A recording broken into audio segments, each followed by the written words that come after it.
hereby declare this to be an unlawful assembly.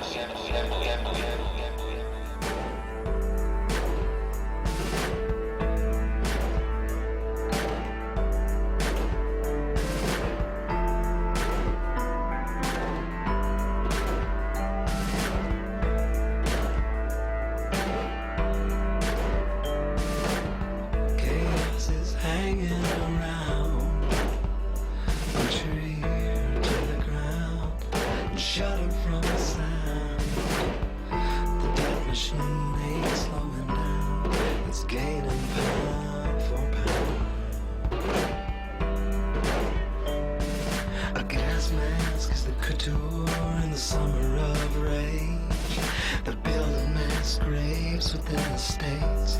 You and I, they'll vaccinate. They're preparing us for an all-out police state.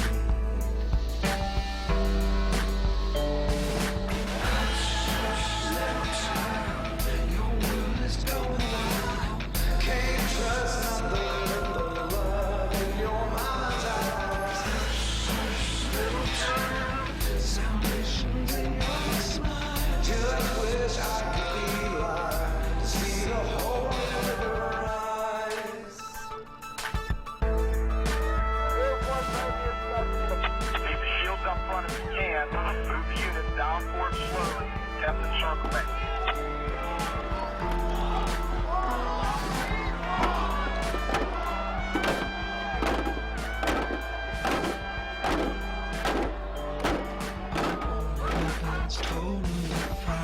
Finding all info warriors. Neighbors gotta speak loud, try to silence, withhold, they try. Go to Pittsburgh now with video cameras. Your world is going wild. Can't trust nothing but the love in your mama's eyes. Salvation's in your smile. Just wish I could be alive to see that whole river rise. Republic is falling right now.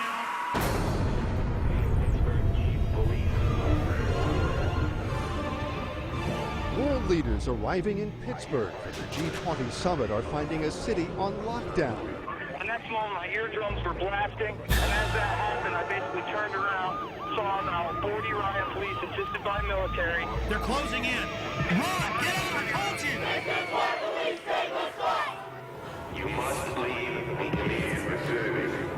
This was the talk of the town in Hardin on Thursday. Mercedes decked out in the City of Hardin Police Department decals and driven by American Police Force members. We're not disclosing the name of our parent company. We know the guy that owns the company, but we've never seen this name before. Excuse me, you just dropped a bomb on us.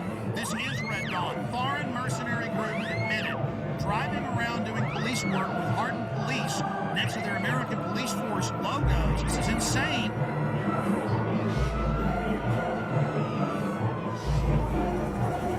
Passengers describe a terror attack and the arrest of a suspect. So he's a controlled asset, and of course it's not a matter of failure to connect the dots. The FBI now has 5 versions of their story. Then you add how they were already getting in Yemen, that's how The scanning machines that we currently are beginning to deploy. He told me to go through the scanner, and I said no. It's a real act of submission. They were involved in a cover-up. Kurt, this is huge.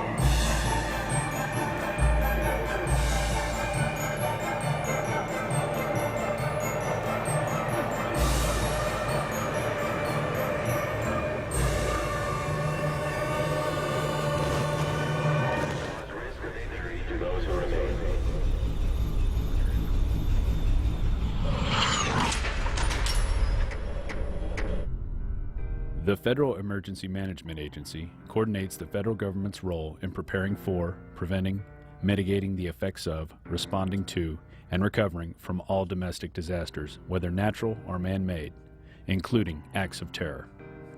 Its beginnings can be traced to disaster legislation passed in 1803 to provide assistance to a New Hampshire town following a fire.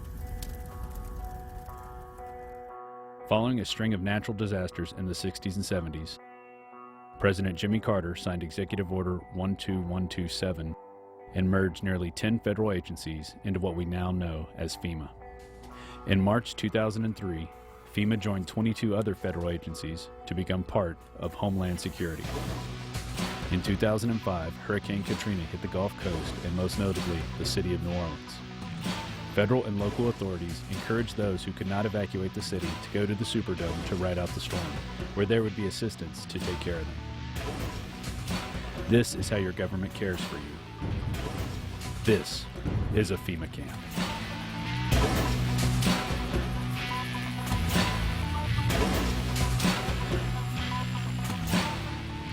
And that's all we're hearing about are the people in New Orleans. Those are the only ones that we're seeing on television are the scumbags who were left in New Orleans or who decided to stay in New Orleans, and they're getting all of the attention.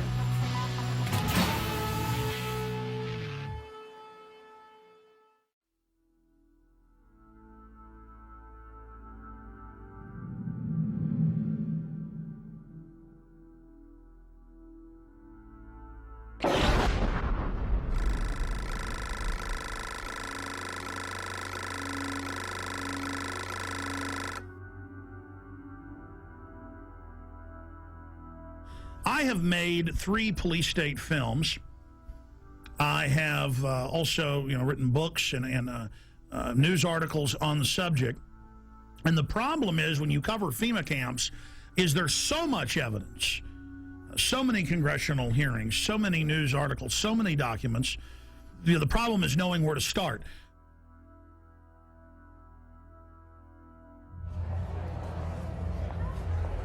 Executive orders. This is how they introduce you. See, they're introducing it all. They've denied they're building all this for all these decades. Now as they unveil it, they're putting their PR spin on it. So Executive Order 10,990 allows the government to take over all modes of transportation and control of highways and seaports. That's been reaffirmed under PDD 51, under the John Warner Defense Authorization Act and others. Executive Order 10,995 allows the government to seize and control the communication media. Executive Order 10,997 allows the government to take over all electrical power, gas, petroleum, fuels, and minerals. Executive Order 10,998 allows the government to seize all means of transportation, including personal cars, trucks, and vehicles of any kind, and total control over all highways, seaports, and waterways. Executive Order 10999 allows the government to take over all food resources and farms. Executive Order 11,000 allows the government to mobilize civilians into work brigades under government supervision. Executive Order 11,001 allows the government to take over all health, education, welfare functions. What's happening through the imploded economy that the foreign central banks are engineering? So they make you be beholden to the government. Designates the Postmaster General to operate a national registration of all persons.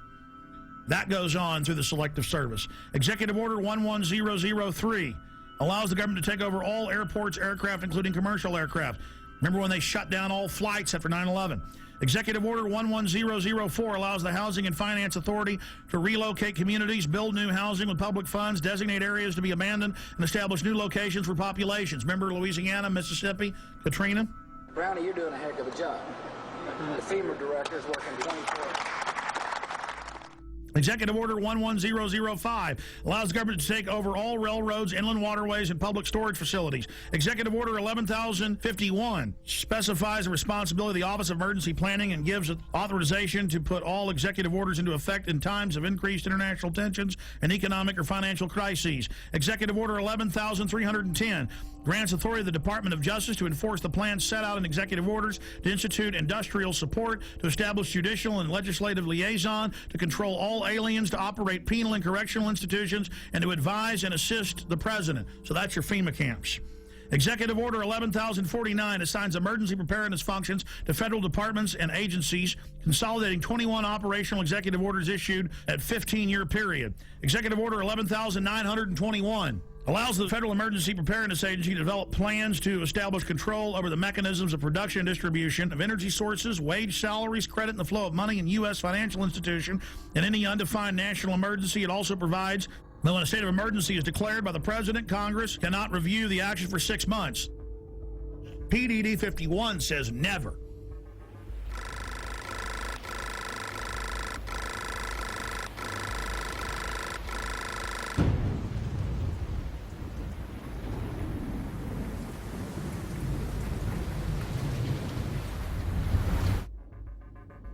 Up on screen are photocopies of the Miami Herald, and this goes back into the 1980s when they had congressional hearings dealing with shadow government and martial law. There's the headline, The Secret Government. And it talks about secret summits, a plan to take over the government.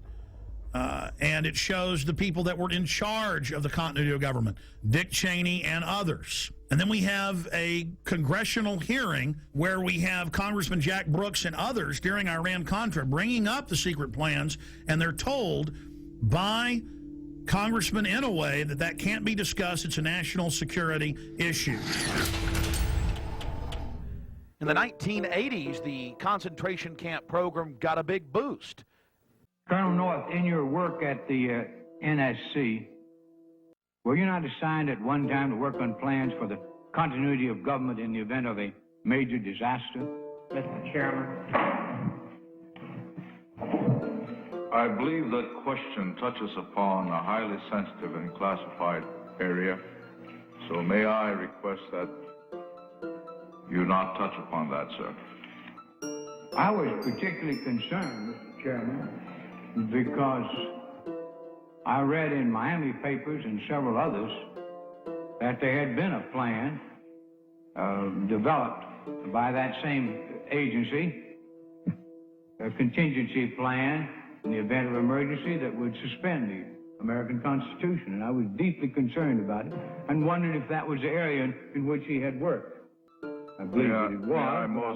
May I most respectfully request that that matter not be touched upon at this stage. If we wish to get into this, I'm certain arrangements can be made for an executive session. And tragically, the only member who got close was Jack Brooks, and he was stopped by the chairman. But the truth of the matter is that, yes, you do have those standby provisions, and the plans are there, and the statutory emergency plans are there, whereby you could, in the name of stopping terrorism, apprehend, invoke the military, and arrest Americans and hold them in detention camps. Throughout history, criminals get control of governments. They use phony crises to enslave the public. And they're taking your pension funds, they're taking your money, they're raising the taxes on you, they are going to squeeze the daylights out of us all, and that's why they're geared up for martial law and to take the media over, because this is quite a gamble by the establishment. You know, we should have grand juries indicting the bankers and having them turn states' evidence against each other, and this whole criminal shadow government, national security state should be exposed. Everything it's engineered, and bring in total tyranny and start arresting people for their speech. So it either goes into tyranny or into liberty. And believe me, folks, liberty is probably where it's going, because this tyranny is so horrible they've got planned.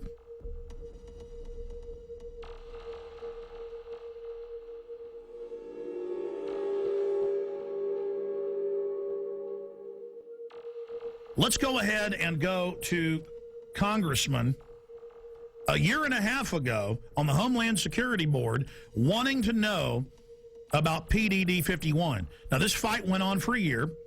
The cover sheet of Presidential Decision Directive 51 stated the president's a dictator. Congress has no power during any emergency, including economic. So now Congress isn't involved in continuity of government when Congress is co-equal to the president and the courts.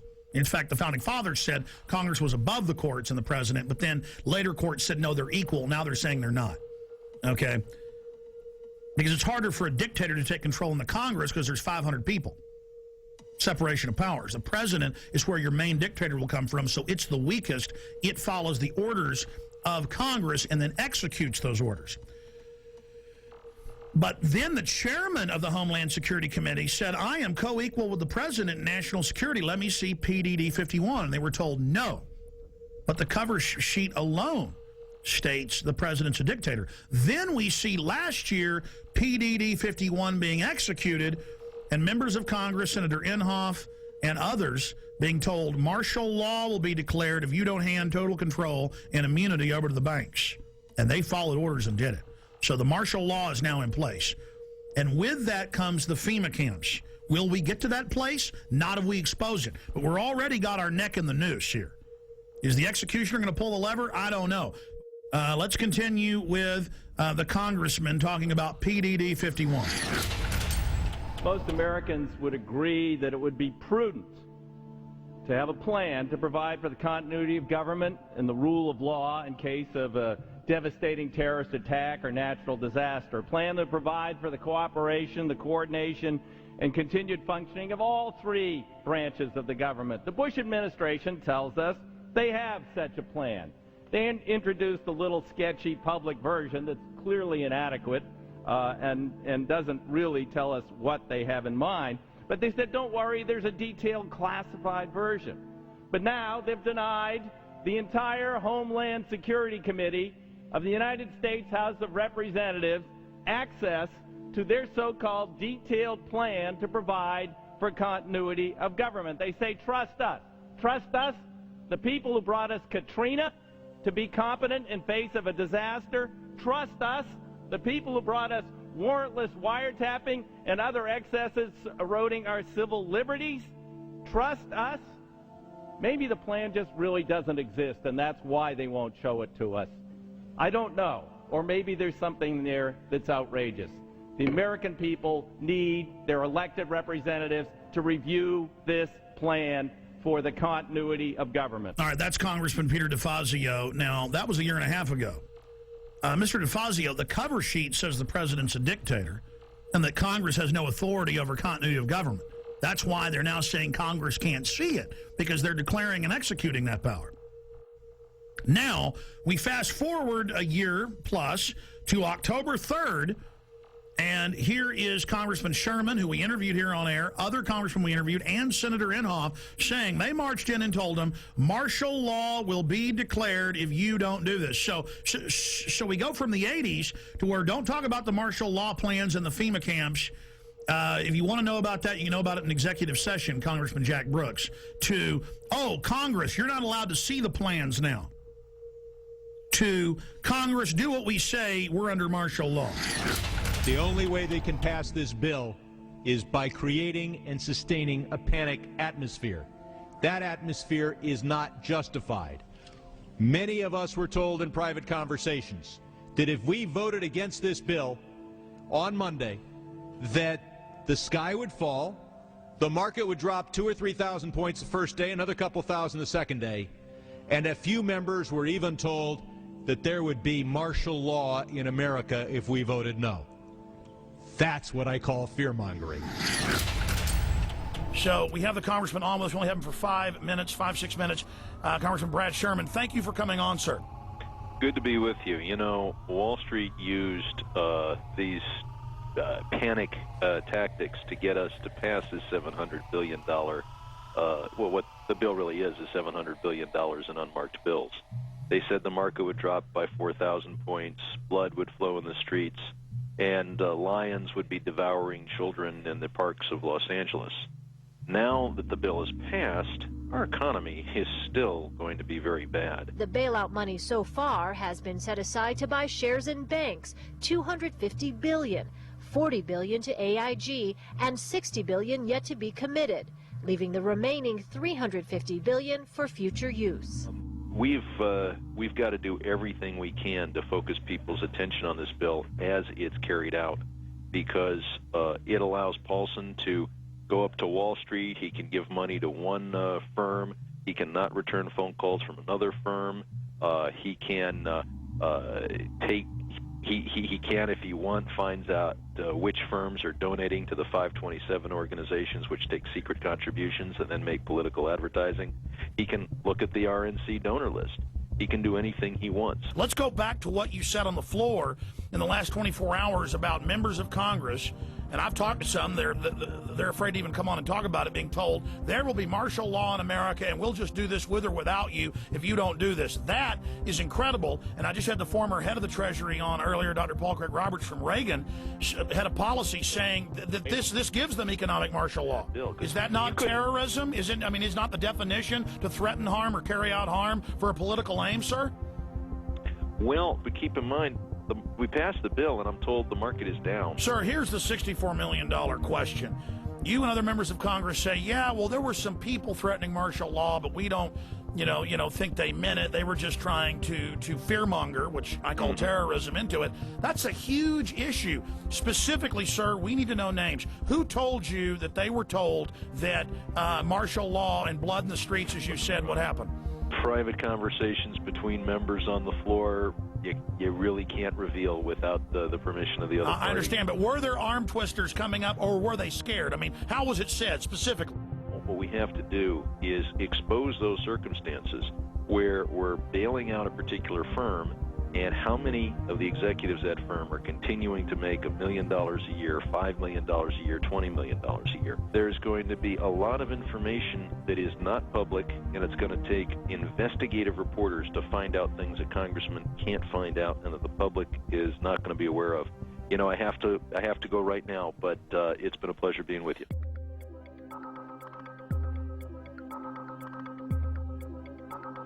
Somebody in D.C. was feeding you guys quite a story prior to the bailout, a story that if we didn't do this, we were going to see something on the scale of the Depression. There were people that were talking about, martial law being instituted, civil unrest, all this kind of stuff. Who was feeding you this information? That's Henry Paulson. We had a conference call early on. It was on a Friday, I think a week and a half before the vote on October 1st. So it would have been the middle, what was it, 19th of September, okay. We had a conference call. In this conference call, and I guess there's no reason for me not to repeat what he said, but he painted this picture you just described. He said, this is serious. This is the most serious thing that we face. It's going to be far worse than the Great Depression of the 30s. And all these things, he was very descriptive of exactly what would happen if we didn't buy out these toxic assets, okay. Which he abandoned the day after he got the money.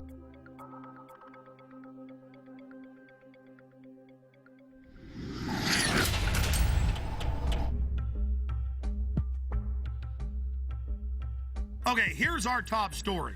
Obama signed this 7 days ago on January 11th, 2010. And I spent a few days reading over it, checking the U.S. Code, checking the laws that it mentions, and it ties into Presidential Decision Directive 51, signed by Bush. And remember, Congress wanted to get the full Presidential Decision Directive and accompanying executive order. Would be prudent to have a plan to provide for the continuity of government and the rule of law in case of a devastating terrorist attack. The Bush administration tells us they have such a plan. But now they've denied the entire Homeland Security Committee of the United States House of Representatives. And Bush declared national security and wouldn't even let Homeland Security Committee, which is supposedly co-equal with the president, wouldn't even let them have access to it. But the cover sheet stated that for any emergency, including economic, anywhere in the world, that the executive is over the legislative and judicial, over the courts, over the Congress, which is unconstitutional. It's supposed to have separation of powers. The people aren't supposed to be divided, what the government always tries to do.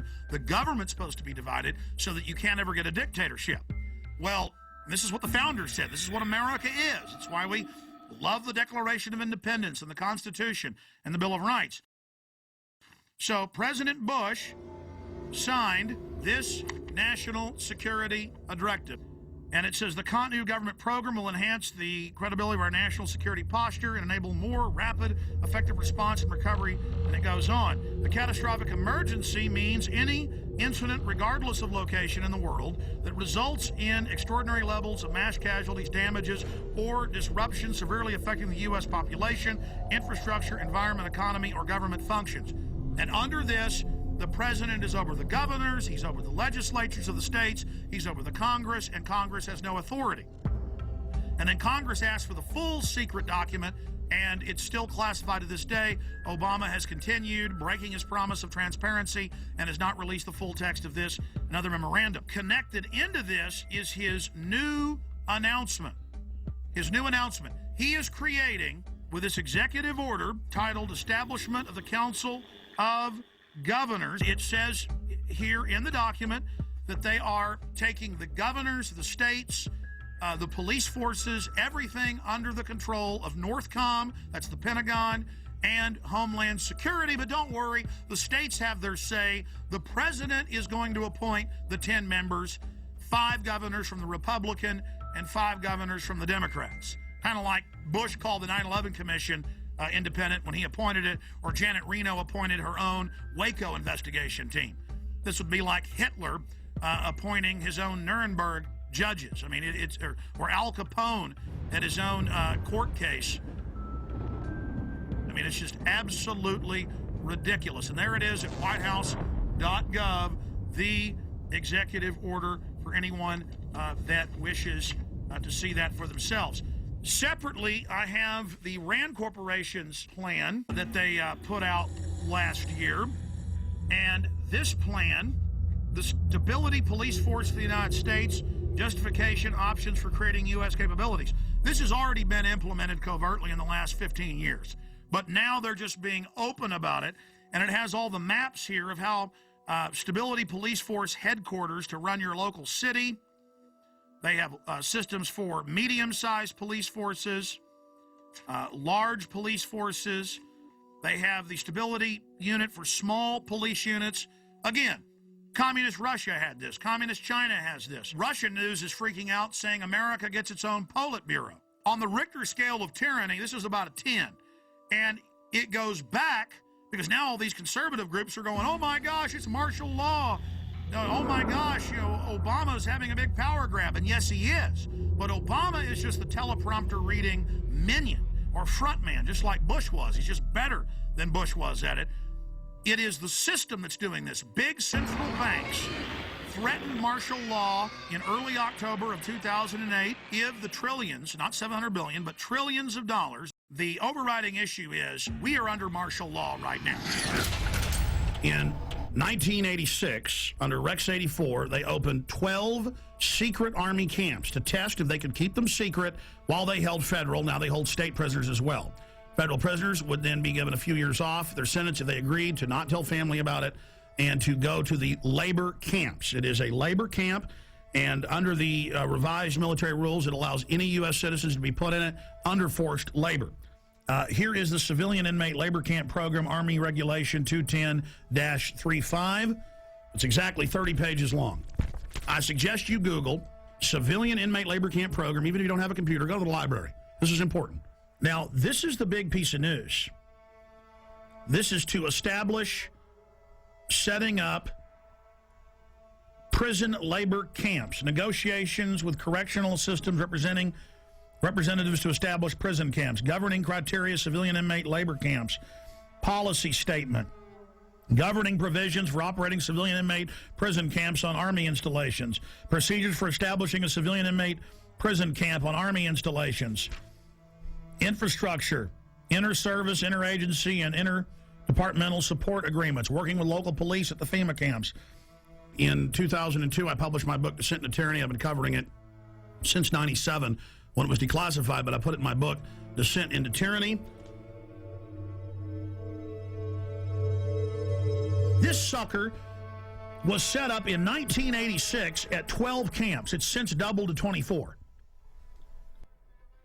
And from 86 to 97, secretly at labor camps, U.S. citizens, non-military prisoners, were worked on FEMA camps. Now, this was beta testing. They would tell them, you'll be given leniency and only serve half your sentence if you agree to labor. The minute you don't, you'll be sent back on these military bases, but you can't tell anybody national security. See, they were testing, can we keep camp secret from local police or get them to work with us? Can we keep camp secret from the media? So for 11 years, they kept this sucker secret. Reagan, Bush, Clinton. And then Clinton declassifies it and says it's a good thing in 97, and they double the number. We had secret copies of this when I first got on air in about 95, 96, with just the cover sheet of it, and people made fun of us and didn't believe it. Then it was declassified. This is from Army.mil. So here it is, the big kahuna. This is just one section of these, training the troops, training the infrastructure, creating the larger cadres to expand the archipelago of gulags.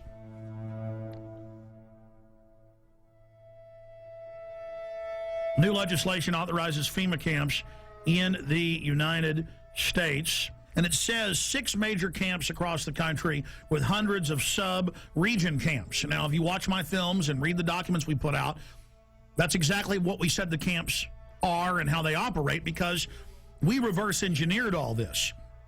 The camps are already built. It's when they want to openly announce they're doing it that they then pass a law.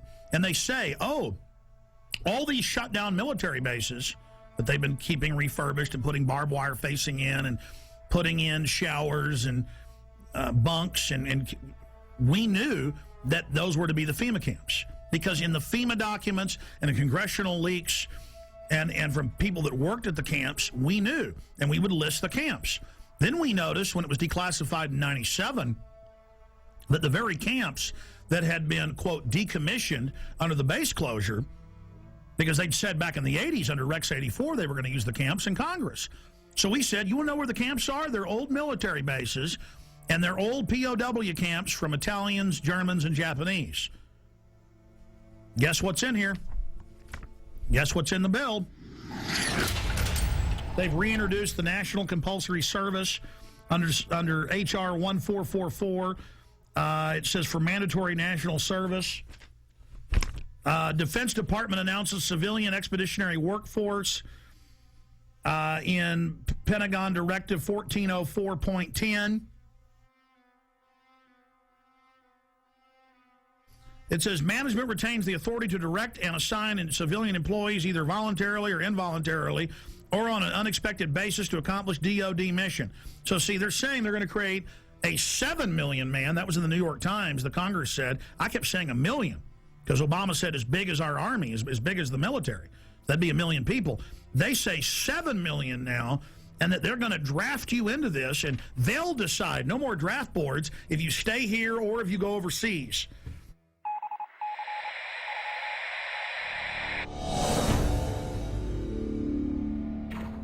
But this just broke. I just showed you the earlier terror training manual saying those that talk about the Constitution are terrorists and are a danger to police, those that are in Second Amendment groups.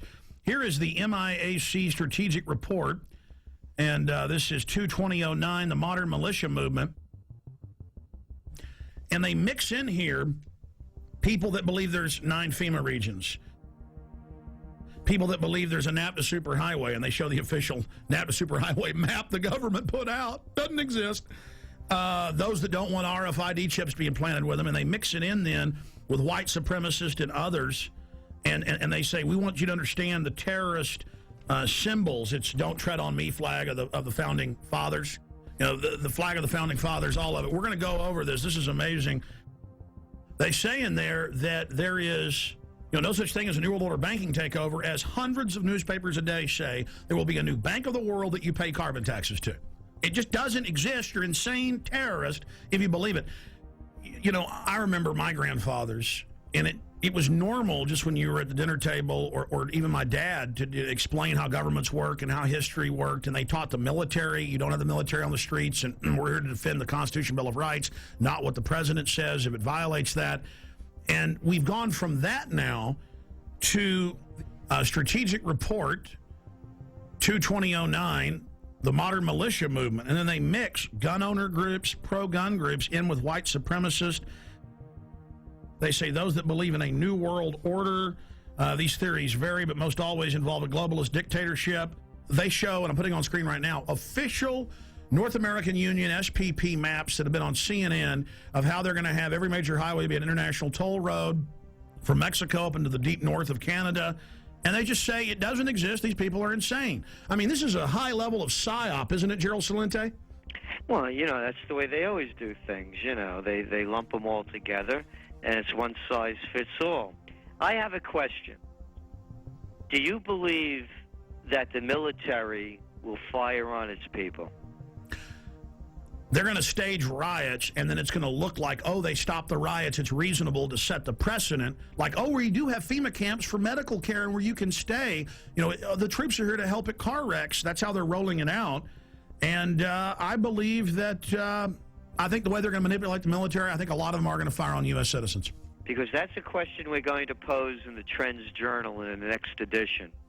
And I happen to agree with you They'll stage riots. We always see these people that they call anarchists that always have black, always have dressed in black and have masks on. They've been caught being police sorry, go ahead. No, exactly. No, I agree with you. And I think that they are going to fire on the people, unfortunately. No, don't shoot me, please! Don't shoot me! I haven't done anything! Don't shoot! In this training manual that's going out to police everywhere in the country, it has a, don't tread on me flag. It shows America, freedom to fascism, and the film Zeitgeist in it. We just showed that, and shows it next to the Turner Diaries, which was a white supremacist thing about killing police. So see how they do guilt by association. I mean, this is just off the charts, and this was sent to me by the Missouri Information Analyst Center. A police officer sent it to me. That's where they got it from. And I've seen these in Texas versions and others. It's the same thing, but they're updating it. I mean, how do they say none of this exists and then mix in mainstream things that are happening with white supremacists and tell police that people are dangerous if they're into this? You're watching Police State 4, The Rise of FEMA. I wanted to take a little break out to explain the history of the Police State documentary films. In 1999, in 2000 and 2001, I made the seminal Police State films that were a viral success on the web and on VHS and DVD. Fast forward 8 years later, it's all come true. Not because I have a crystal ball, but because I'm looking at government documents, I'm looking at the facts, I'm looking at their own white papers. If we can expose the FEMA camps and the executive orders and the shadow government, their system will fail. I've made the film, Police State 4. It's now up to you to get it out to everyone you know. And yes, we need your support. We offer and promote the fact that they're free on YouTube, Google, and thousands of other video sites. We put them out for free. But we do ask you to give us the seed money, the support to run our websites, to do the syndicated radio show, and to make future films. So if you want this documentary in the best quality available and to have the expanded extras, please visit Infowars.com and purchase Police State 4, The Rise of FEMA. You can call toll-free, 888-253-3139. You can visit Infowars.com or PrisonPlanet.com. If it hasn't been blocked in your country yet, many have. You can also write to us at Infowars, P.O. Box 19549, Austin, Texas 78760. PrisonPlanet.tv is a better tool than ever in the info war. Over 6 years of my radio and TV shows, all my films in super high quality, my book, Paul Watson's book, all there, 15 cents a day. Your support of PrisonPlanet.tv empowers the resistance to unlock minds worldwide. The destiny of Police State 4, The Rise of FEMA is in your hands. I'm asking all of you to have public viewings, to make copies, and to give to everyone you know. The power of humanity and the human spirit is unstoppable if you'll simply unleash it, if you'll simply take action and turn it loose. I salute you all. Good evening, my fellow Americans. We have been compelled to create a permanent armaments industry of vast proportion. We annually spend on military security alone more than the net income of all United States corporations. We recognize the imperative need for this development, yet we must not fail to comprehend its grave implications. Our toil, resources, and livelihood are all involved.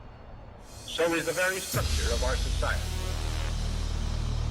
In the councils of government, we must guard against the acquisition of unwarranted influence, whether sought or unsought, by the military-industrial complex. The potential for the disastrous rise of misplaced power exists and will persist. We must never let the weight of this combination endanger our liberties or democratic processes.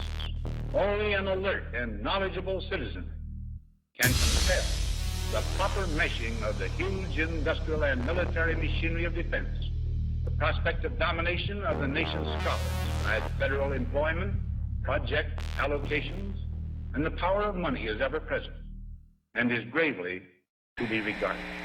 We must also be alert to the equal and opposite danger that public policy could itself become the captive of a scientific, technological elite. We cannot mortgage the material assets of our grandchildren without risking the loss also of their political and spiritual heritage.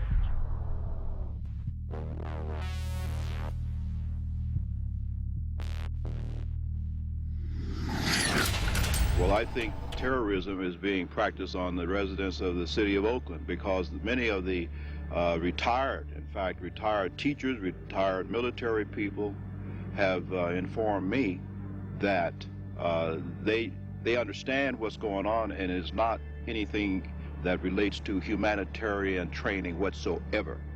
This is a psychological, as we in the research community say, this is a psyops. They're preparing people for what is coming, not what is being presented today. So you're saying they're preparing people to accept it with incrementalism? That is correct. Like the old frog example. You know, you put the frog in the water and you just gradually continue to raise the heat on the water until the frog is cooked. And that's the way it works. The problem is that the local people in general, just will not take their heads out of the sand. I'm going to tell everyone I can, listen, we have a serious problem. And it's called a police state. It's called a police state.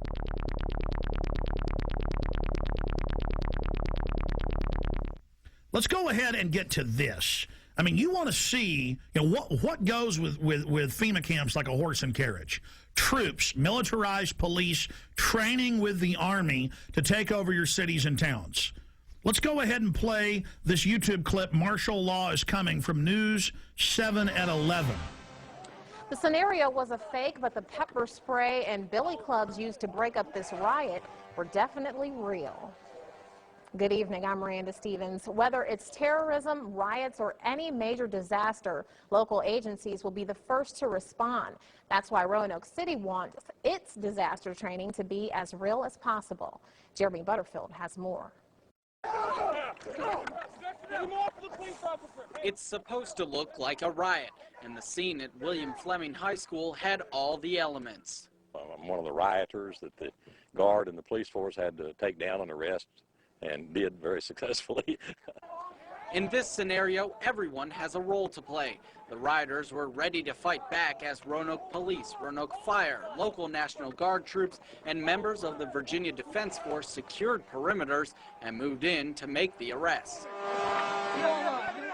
Prior to 9/11, these organizations couldn't communicate and did not work together. They worked to support each other, but not together. And with the recent events of the last 3 to 5 years, we've become very good at working together, which is very important. Of course, these weren't real rioters. The rebels in T-shirts were all members of one of the participating agencies, but you couldn't tell that during the exercise. If you weren't protected by an orange vest signifying you as an observer, you were in danger of being hit by eggs, bottles, billy clubs, or even the occasional well-placed round from a sniper. We try to make this very real, give a real feel to it. We had the fire department provided some live burning out here, so we had smoke, flames, objects being thrown, a lot of chaos. There's going to be a lot of chaos in a civil disturbance situation, and that's what we want to try to incorporate as much as possible. Teamwork plays a major role. Mountain Police had to coordinate with the fire department, while National Guard troops marched in formation toward the rioters. Without cooperation throughout all the agencies, the rioters would have quickly taken control. I think everybody learned a little bit. Mistakes are made, but we'd rather make those mistakes here than in a real situation. This was the 4th year the agencies have participated in this drill, and organizers say the old adage, practice makes perfect, certainly holds true in the face of disaster. And then, see, you talk about this, and mainstream writes articles about me like I'm crazy, making up troops and troop deployments when it's the Army Times, the Army War College, hundreds of newspapers have announced it, and then I say, hey, that's tyranny, and they go, shut up, Jones doesn't exist. InfoWars story on illegal Tennessee checkpoint prompts action by governor.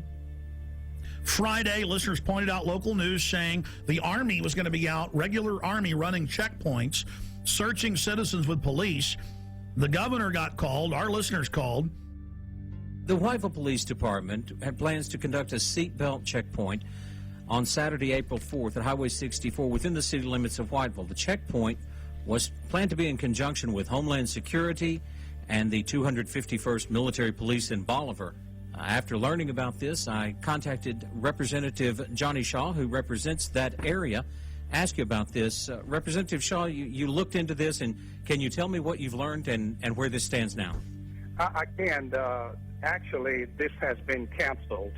Some calls were made to the governor's office about this on earlier today, this Friday, and of course the governor just simply said, I don't need another headache. It was a bad idea in the first place. I mean, during this climate, in this day and time which we live, can you imagine the Army stopping you for a seatbelt check? You know. We'll follow up with you on that, sir, and find out what steps are taken to protect, to see that something like this the public is notified in the future.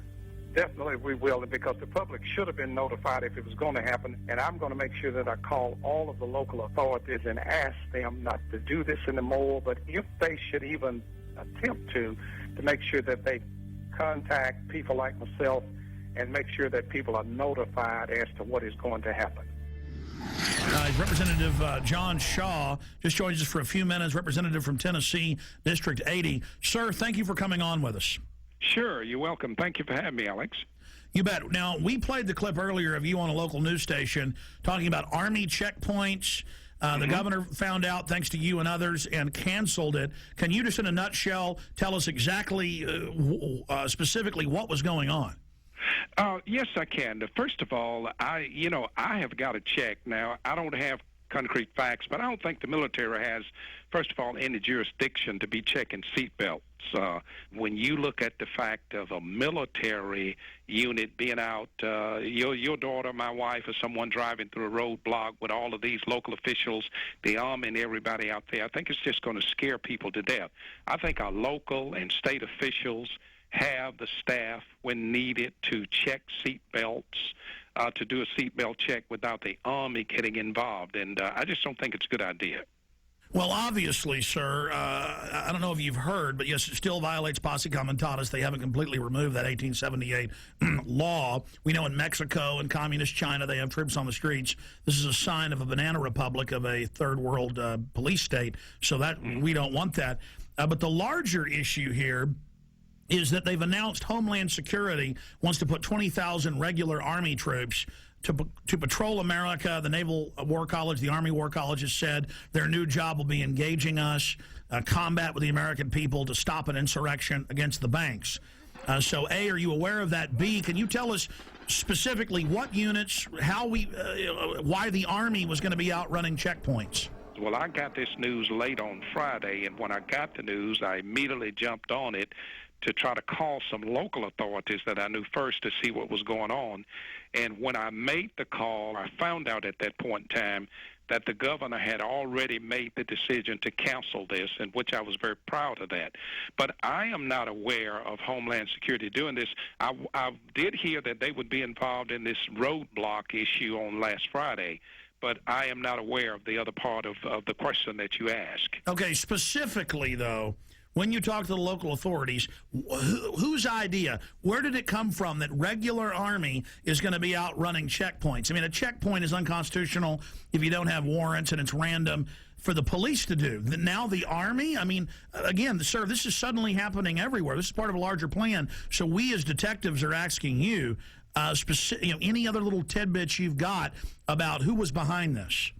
Well, and I don't know, Alex. I can't answer that question other than the fact that it was going to take place in a little area of my district in a town called Whiteville, Tennessee, which would lead me to believe or to assume that the chief of police there was the one who orchestrated this idea. Was the state involved?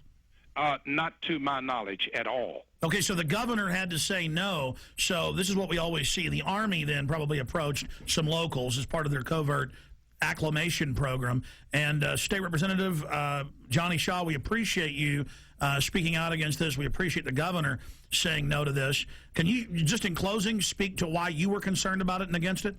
Well, again, I was concerned because I think in this economic climate, or in this climate that we are in, well, can you imagine your wife, your daughter, my wife or daughter, even son driving up to a checkpoint with Homeland Security, the military police, the state police, if they were involved, and then, of course, all of your local authorities, it's going to make someone think something bad has happened in the community, and I just don't think this is a good idea. I think it would have been a scare tactic that would have been hard for some of our citizens to get over, or maybe some of our senior citizens, and I'm totally against this kind of a tactic, and I'm going to do my best as a state representative to see that this does not happen again in my district and hopefully nowhere in the state of Tennessee.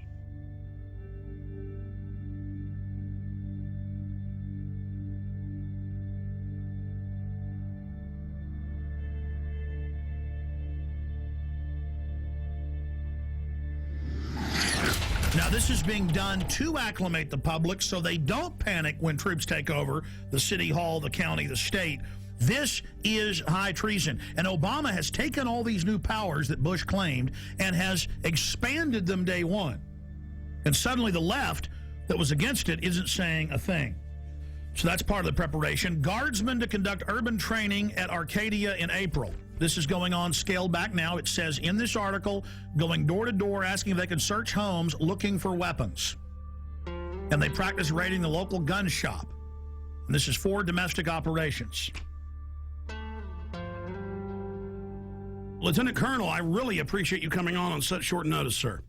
My pleasure. Thanks for the invitation. You bet. I saw this article out of the Daily Times Herald in Carroll, Iowa. Have you seen that? I sure have. And it's telling us about an urban warfare drill to be held in several towns. Can you tell us about that?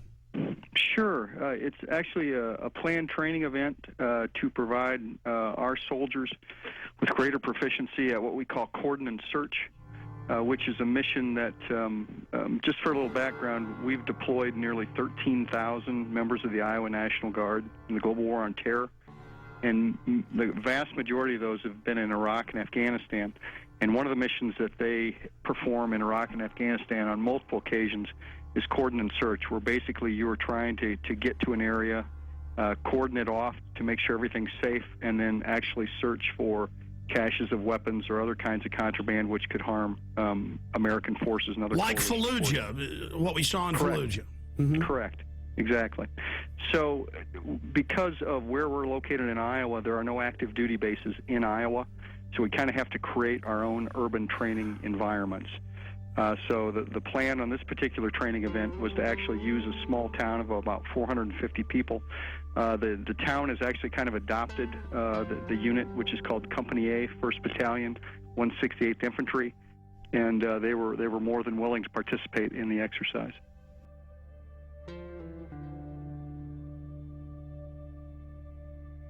Going through this article, I mean, explaining exactly what they're going to do door to door with the houses, what the checkpoints are going to be simulating. Sure. When you're talking about cordon and search operations, you've got several different rings of security that you've got to provide in a particular area. And then it's important that people are treated respectfully as you go house to house, as you're looking for certain items, particularly in our experience in Afghanistan and Iraq, looking for weapon caches, whether those have AK-47s, RPGs, rocket-propelled grenades, that is, any kind of ammunition or any kind of improvised explosive devices, et cetera, et cetera.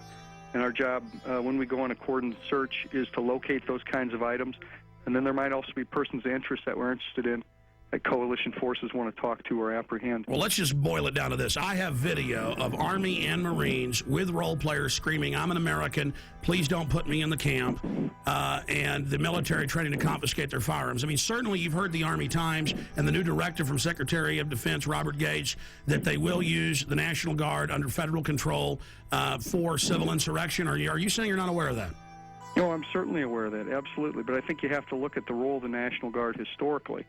Is that historically we are used in states for disasters overwhelmingly. And our job is to, number one, be ready for our mission federally, which is to go to war. And number two is to help our fellow citizens here in the United States of America. Those But are the Army things that we prepare for and train for. The Army War College 3 weeks ago issued a report saying they're shifting a lot of their focus to engaging the American people and directives on engagement with the American people under NORTHCOM. Well, you got to remember that the National Guard, 99% of the time, if you're talking about peacetime, belongs to the state in which they are located. Only on occasion do they become federalized. One of those examples, of course, is being mobilized and deployed to go to war or peacekeeping or other kinds of federalized missions. But other than that, the National Guard generally in peacetime belongs to the governor of that state. Well, you're pretty informed on all these issues. Obviously, you're right in the middle of it. Did you hear about the mainstream news articles about Marines in California and other places helping at DWI checkpoints with citizens? Would that violate posse comitatus? I'm not aware of that. With respect to active duty military, that's called Title 10 when you're on active duty, and they're not allowed to participate in certain kinds of operations under the Posse Comitatus Act. Does that sound like freedom to you all over the country to have the National Guard at big events like at the Kentucky Derby and the Super Bowl searching bags? Well, I think if you're talking about keeping Americans safe, it's our job to do whatever we can to help them with that. And if our job happens to be to detect weapons of mass destruction or other kinds of things that could harm a great deal of people, that's what we do. Now, here's your Pentagon Channel report. The Kentucky National Guard was part of the massive security force required for this weekend's Kentucky Derby. Officials say that 360 Guard members were on hand at Churchill Downs to help support law enforcement efforts for the first leg of horse racing's Triple Crown.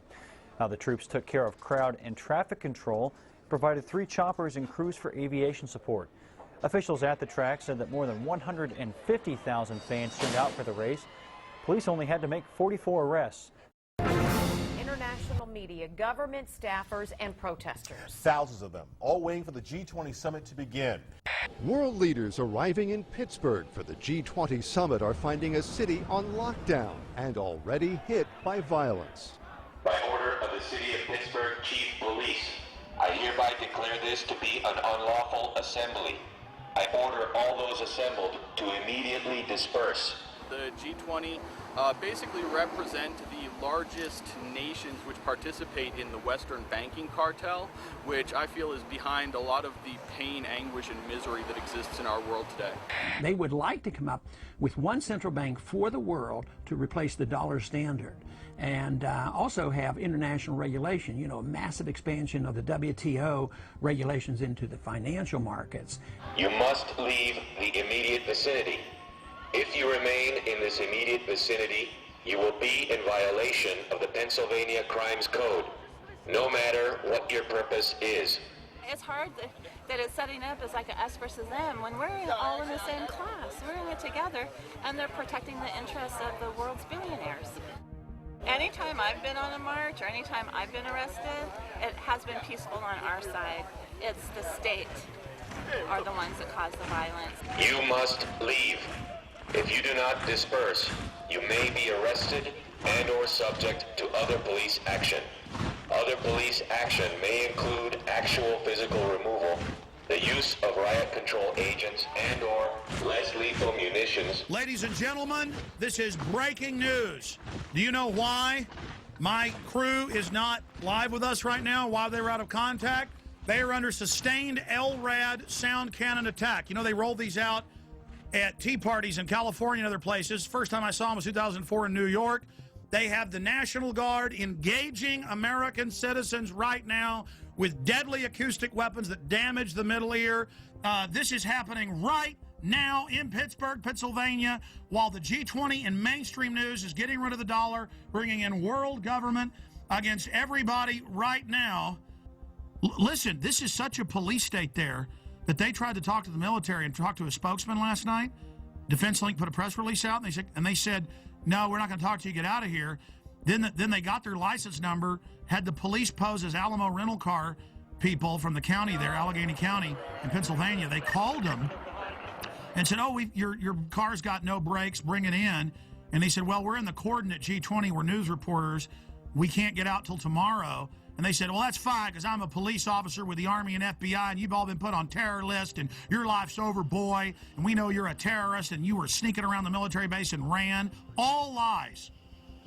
Thank you very much. Okay, so I just went over. They're going to have a guy come out and talk to us, or they said they'll get us a number to contact. I think he said the PAO. This is probably him right here. every 30 seconds, saying disperse, disperse. We've got them. Let's go to live now. Here they are from Pittsburgh. G20 under attack. Yeah, we're on 33rd and Liberty, and we just passed they had the street blocked off, and they were using the sonic weapon on us. They were using it to broadcast, and then they would ramp up the signal for a brief second to let them know that they could, blow some eardrums out. It got pretty loud. I hereby declare this to be an unlawful assembly.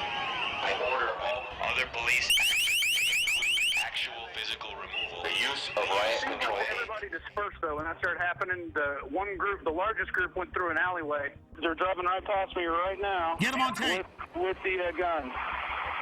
They had two of them. They were using them to broadcast messages in Spanish and English. That's the engine right now. You can hear it passing me. And there's a guy sitting on top.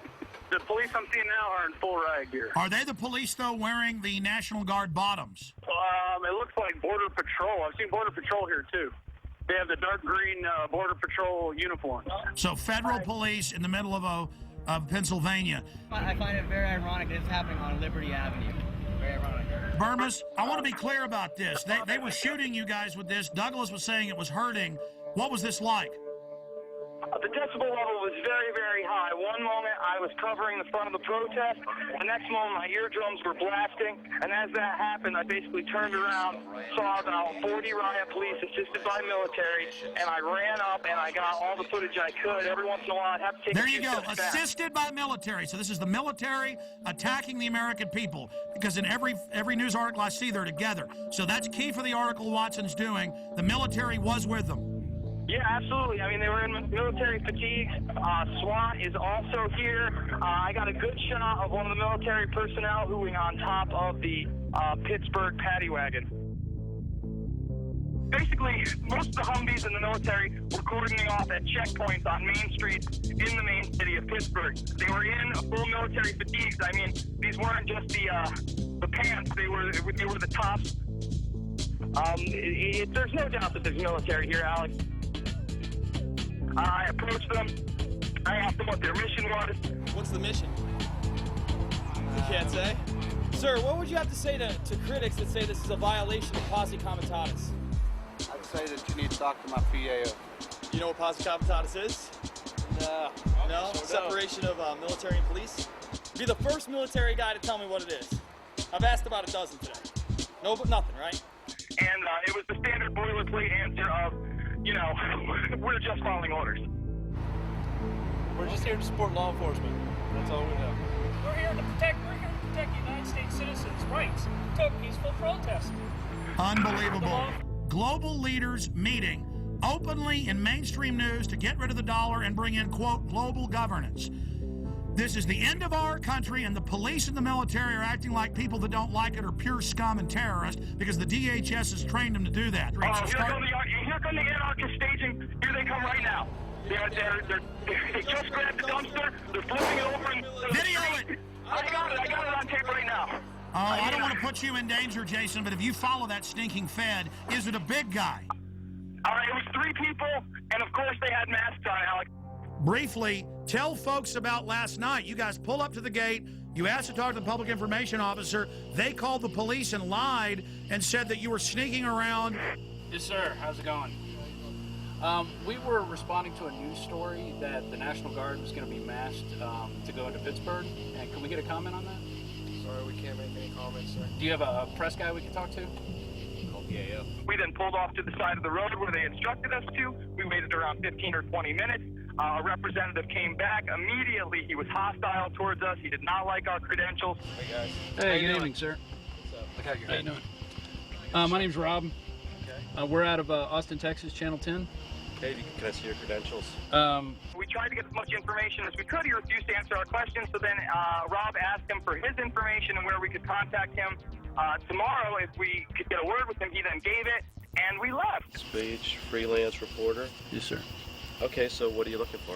Well, we're following up on a report that we got, and it's that we read. It said there's 2,500 troops that are going to be deployed into Pittsburgh for the G20 for security. Once again, do you have? I'd like to talk to your editor. I'm more than welcome to. I'm more than willing to do this. So you got somebody back at the station I can talk to? You guys have credentials for the G20? I can't. the middle of the night, you come here tomorrow, we'll see what we can accommodate you. We're not going to... I mean, we only got a few questions, man. Yeah, we just have like 4 questions. The answer is no. Not going to comment. No, I'm not. That's okay. We're going to deny the interview.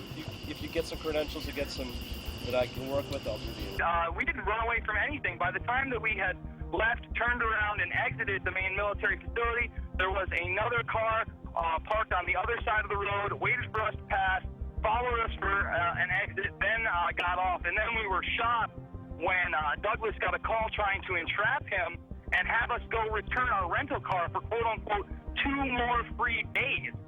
When we didn't fall for that, he then came clean and said he was actually military personnel, and he wanted to know whether or not we were terrorists, Alex. And then he told Douglas, you're on a list now, pal, for the rest of your life. Yeah, he did. With pleasure. You ran from them. Is that true? Absolutely not. Can I have your name and number so we can call you tomorrow?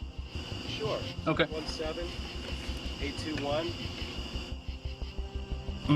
Chris Cleaver. All right, thank you. Okay? Thank you. I need all info warriors, anyone in the Northeast, anybody in the Midwest, to go to Pittsburgh now with video cameras. The troops are bought and paid for by offshore banks. The Republic is falling right now. They are openly destroying our precious Republic right now. They are openly bringing in martial law. They have troops deploying in every major city.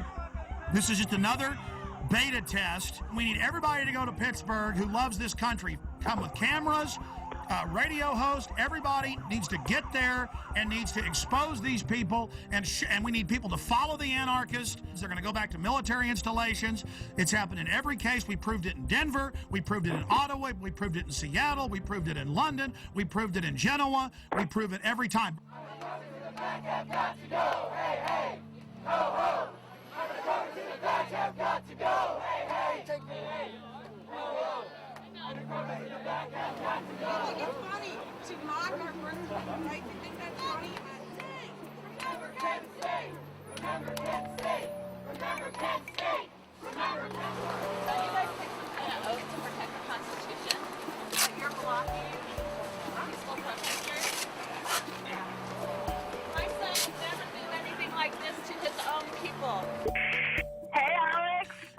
You've now been hit by the Army and police. This is like Kent State with sound weapons. This is huge news, and it's nowhere on TV. Cindy, tell us what happened. We're just trying to get to downtown so we can exercise our freedom of speech, Alex. And they're blocking peaceful protesters. We don't have any weapons. They're blocking us with the most disastrous, horrible weapons that they can think of. And so, yeah, it's just really awful down here. They have your LRAD. The LRAD was used in Iraq and Afghanistan against insurgents. You're now using these weapons against the American people. How do you feel about that? This is all about training you that you're not supposed to protest and demonstrate. That's why the police pose as anarchists in every case. They've been caught over and over again. This is how the Republic falls, with the stormtroopers in the streets and the world leaders coming to our country to sell it out and the mainstream news reporting it. You guys are hurting your own people. I order all those assembled to immediately disperse.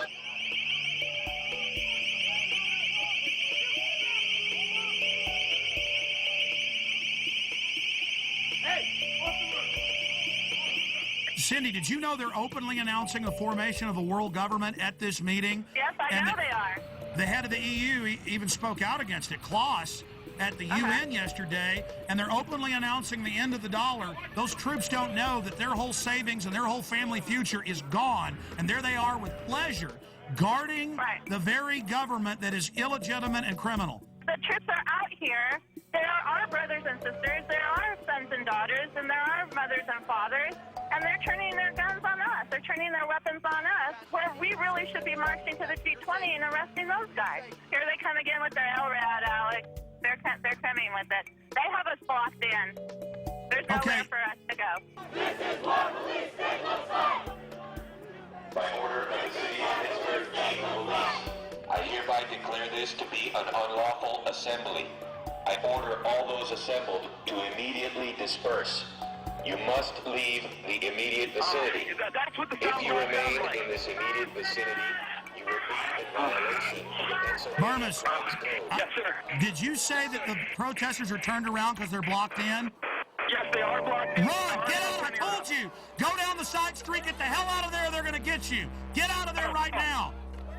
By order of the chief of police, clear this area or you are subject to arrest. Jason, are you there?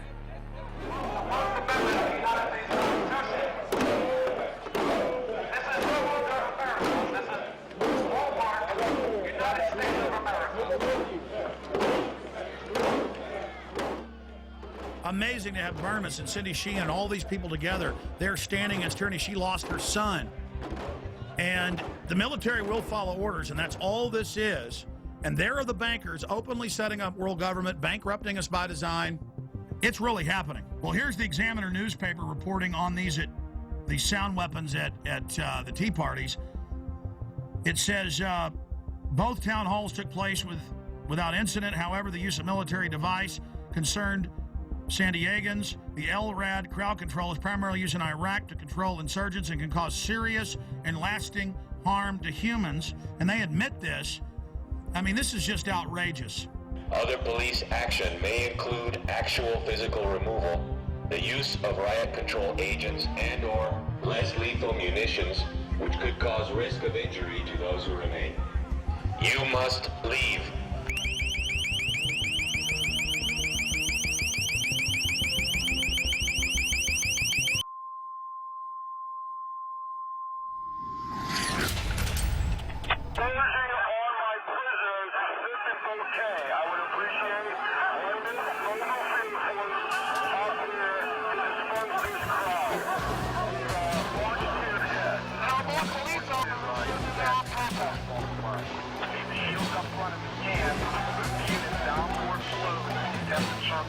We have units coming up through the park. Pushing towards the park.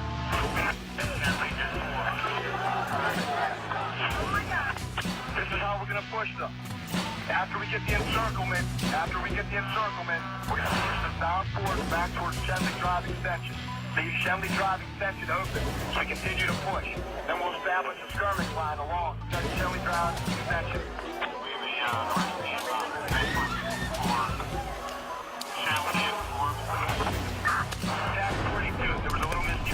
On my order, but now we're attempting a encirclement in the park. The police began to charge following the initiation of a tactic they called kettling. So called as to reflect the purpose of a kettle, to hold in water and heat it until it attempts to boil over. They're closing in. Get out of there. They're going to arrest everybody. And the police, he said, the last thing were coming from 3 ways, blocking them in. That's what they do. They corner you and then attack. Stand by for gas support. We're setting that up along Melville. Any units, we have 5th Avenue covered. Unit 30, I'd like to express my professional regard to everyone. They did an excellent job down here. That's a young girl right there. In all the operations G20.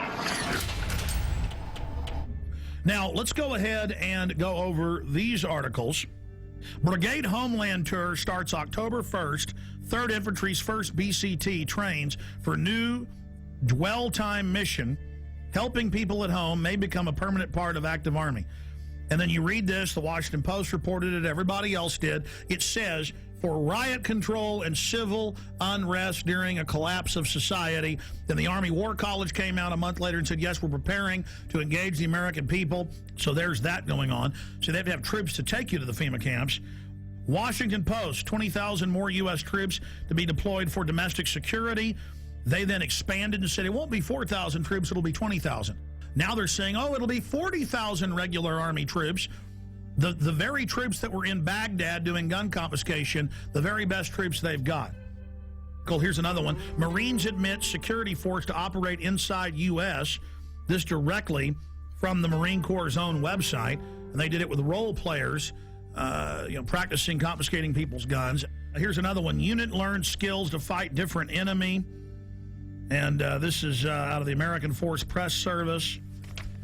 See, this is all part of acclimation. And then in a 4-state area, in the Midwest a few months ago. There was a report about the Army suddenly locking down parts of cities and doing, and then the disgraced Governor Blagojevich announced about 5 months ago, before he had that big scandal, and we played the newscast here where he said we're going to have the Army go door to door confiscating guns in Illinois.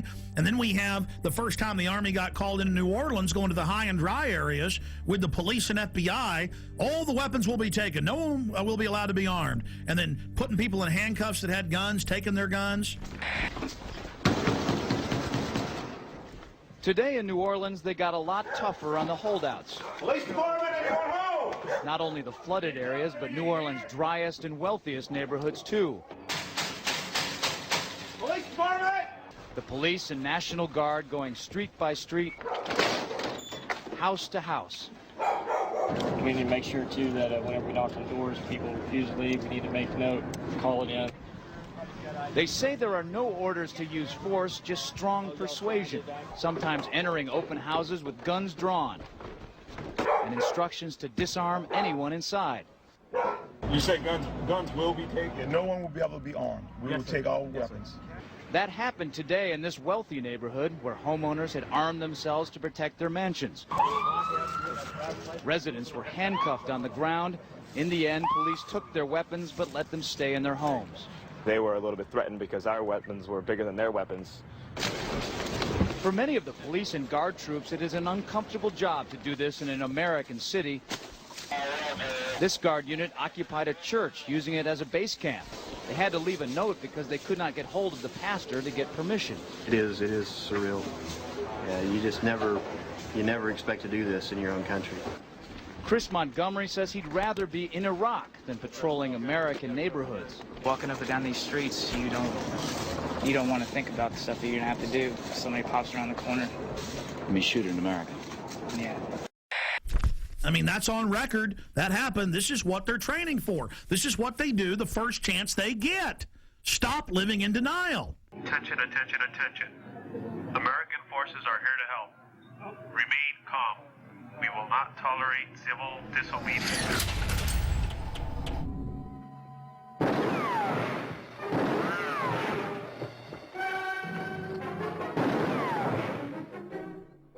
Throw the gun away, Mr. Randall. Go on, throw it. No tricks, mister.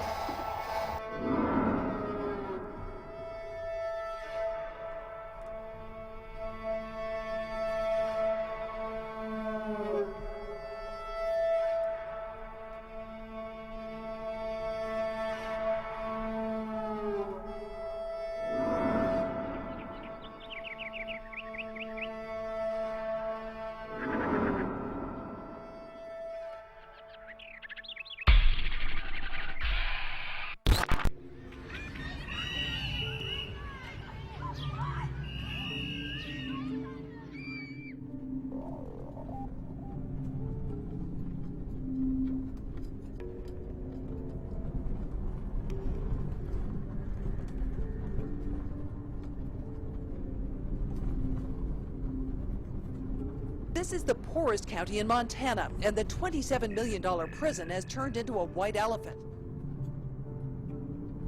Because there are no prisoners, Glenn and Ray Perkins got laid off after moving to Hardin to take guard jobs.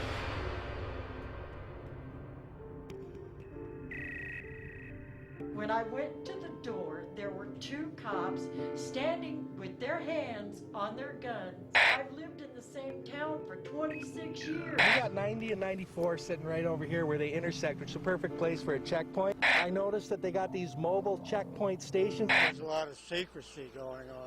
I'm concerned about the legitimacy of who they are. Nothing is square in this whole deal.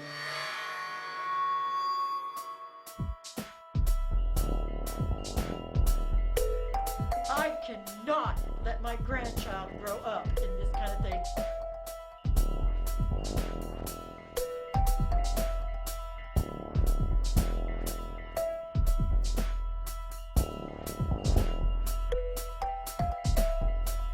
And its main focus is to bring prisoners and jobs to Hardin. We've got a beautiful, beautiful facility here. Becky, it's time to get straight with us now. We need to know these things. I think the people of Hardin need to know this. Becky, Becky shared her pay package. I don't know what she made as a reporter for the Gazette, but I know it wasn't much. But here, she's getting paid $60,000 a year, plus a house, plus a Mercedes. I don't understand who this company is and why they... Follow the money. Where were they 2 years ago? Follow the money. That's all I have to say. Where were they before the ground broke? Follow the money. And its main focus is to bring prisoners and jobs to You think it's mysterious at all?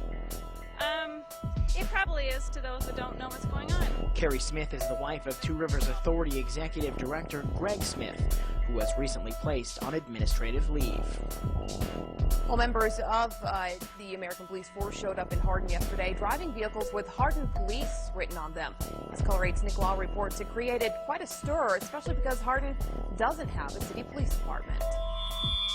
This was the talk of the town in Hardin on Thursday. Mercedes decked out in the City of Hardin Police Department decals and driven by American Police Force members. Two Rivers Authority officials say having APF patrol the streets was never part of their agenda.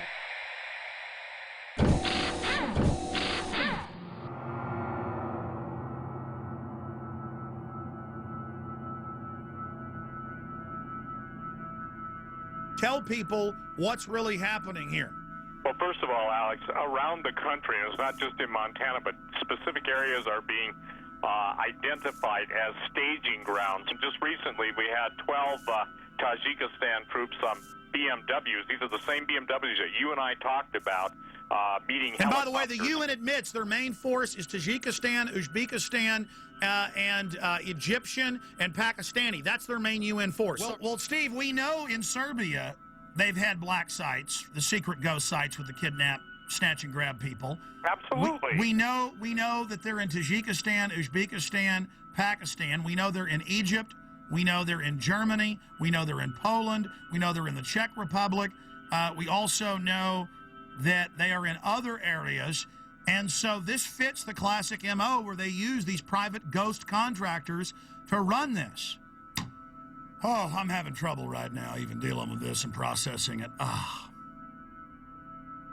Man, talk about Spookville, CIAville, black sedans running like roaches. When you flip the light on at 3 a.m. in your apartment, there's like big fat roaches going. And they're like, ah! Now the locals are getting upset by these black Mercedes SUVs that have Hardin, Montana on them and then the double eagle crest, just announcing we are your police. This is insane. Men with foreign accents stomping around. I mean, this is Red Dawn happening. And the local officials are going, yeah, we've been told they run the camp and that they run the town now. I mean, this is Twilight Zone.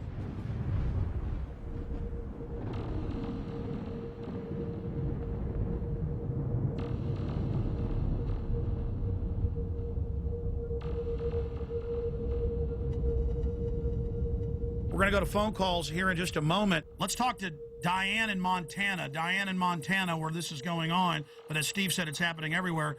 Diane, what's your info? Okay, September 9th, we had a small incident where there was a bunch of SUVs, black Hummers, you name it. It was all there. They even brought a helicopter in. It was 4 miles from my home. So when we went to check it out, they were all over climbing the mountains in camo, dressed up. They were armed, and they said they were just doing a training exercise. Called the sheriff's office, and we got the same story. It's just FBI training, but it was FEMA, right in Superior. And we're probably about maybe 4,000 population. What did the locals think, and how many FBI FEMA troops were there? Okay, there were 6 vehicles when my husband went right by them. He called back and said, lock down. I don't know what's going on, if there's escaped prisoners or what. Same time, helicopter came through, right overhead. Called his secretary who was coming in on I-90, told her to check that area out and look at it, and that's when she saw all the camo guys all over the mountainside just crawling up.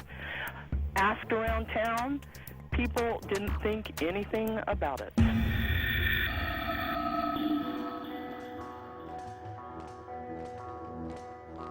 We now go live to Alex Jones on the ground in Hardin, Montana. Alex? Okay, we just got a tour from Becky Shea, the former Billings Gazette reporter that's now the PR spokesperson for this facility for American Police Force. She admitted that it'll be a foreign paramilitary mercenary training facility. She admitted that it's going to be a detention facility. The point is this is just off the charts. They're now doing massive damage control. They're about to give us a tour of the outside of the facility. I just got a tour of only one wing of this gigantic $27 million facility. They would not let us into most of the areas. Just while I was in some of the offices, I saw blueprints, I saw documents. I'm just going to leave it at that. But this story is definitely the mother lode. This is definitely a black site / ghost site in the United States. They plan to have this be a ghost site, but locals blew the whistle. They were definitely going to try to become the police through the Two Rivers Authority, basically taking over the town of Hardin. This individual is tied in with high-powered Serb operatives. His dad is some type of high-ranking Serb, Chatar, but he won't give anybody else his name. Then you have this Hilton character. Again, that's a fake name. He's Serbian.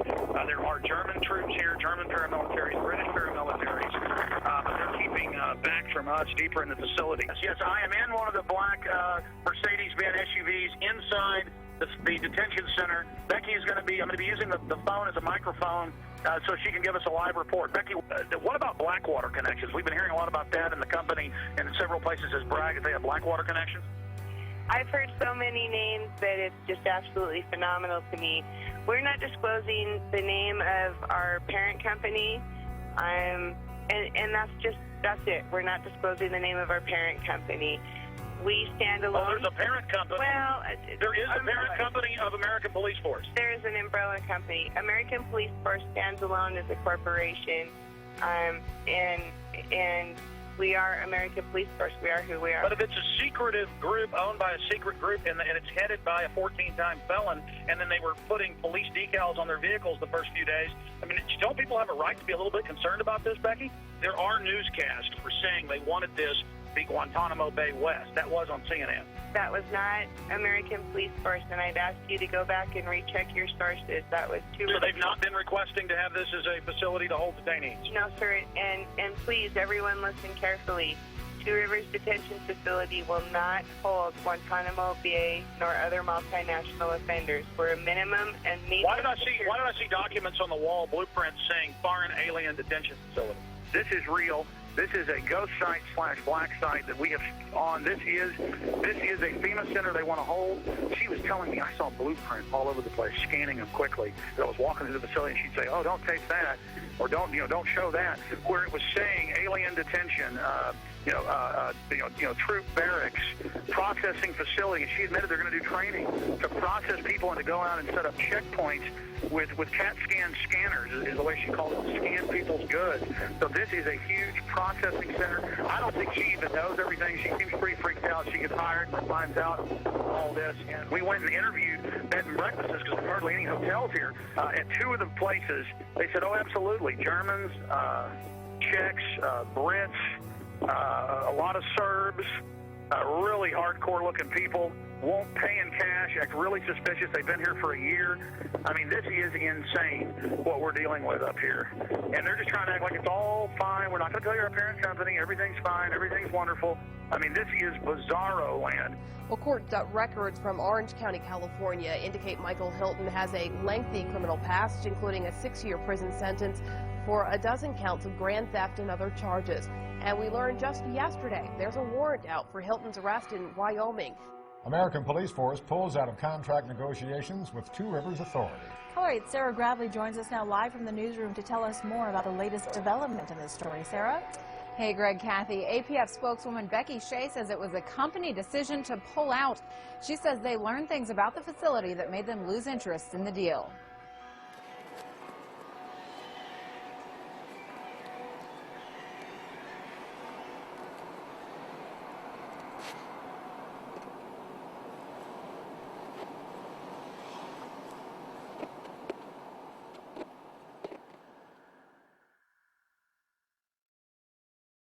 We interrupt our regular program schedule for a special report. Here is Wall Street Journal. KBR awarded Homeland Security contract worth up to $385 million to build 3 1 million person FEMA camps in the United States. It says the ICE detention and removal operations program can be used for illegal aliens and for U.S. citizens and for other emergencies. Here's the New York Times. Halliburton subsidiary gets contract to add temporary immigration detention centers. Just like under Rex 84, the documents came out in the 80s. They said the cover would be for illegal aliens, but it would be really a martial law takeover plan and to suspend the Constitution and take over the media. So there's the New York Times we have saved up on prisonplanet.com. Also, George Bush reopened all the Japanese and German prisoner of war camps in the U.S. and put water in, light in, and then just have them set up and ready. That was in the CBS News. Bush to preserve World War II internment camps. So there's that article. Pentagon paying for fake news in the U.S. White House paying for fake news in the U.S. It's now in the tens of billions every year. This is what's going on. The fake news reports they produced and put on radio and TV that were made by the government. I've had Congress people on talking about how it's illegal, the fake news. All of this is being done. Fake polls, everything. How are they preparing the public? When I saw this at the time, I saw Tommy Franks and Cigar Aficionado. I saw Tommy Franks on CNN, Fox, MSNBC go, gee, I'm real sorry about this, but one more big terror attack, we're going to have a military form of government and martial law. I'm real sad about that, but that's what the American people are going to demand. That's the only thing that'll keep them safe. Now, you don't expect him to come out and say, gee, we're going to have a military dictatorship. Militaries throughout history love taking over societies 99% of the time, and America's just been in the exception. No, he's got to introduce it like, gee, shuck, I'm real upset, but it is the only thing that'll keep us safe. The Constitution won't survive a WMD attack.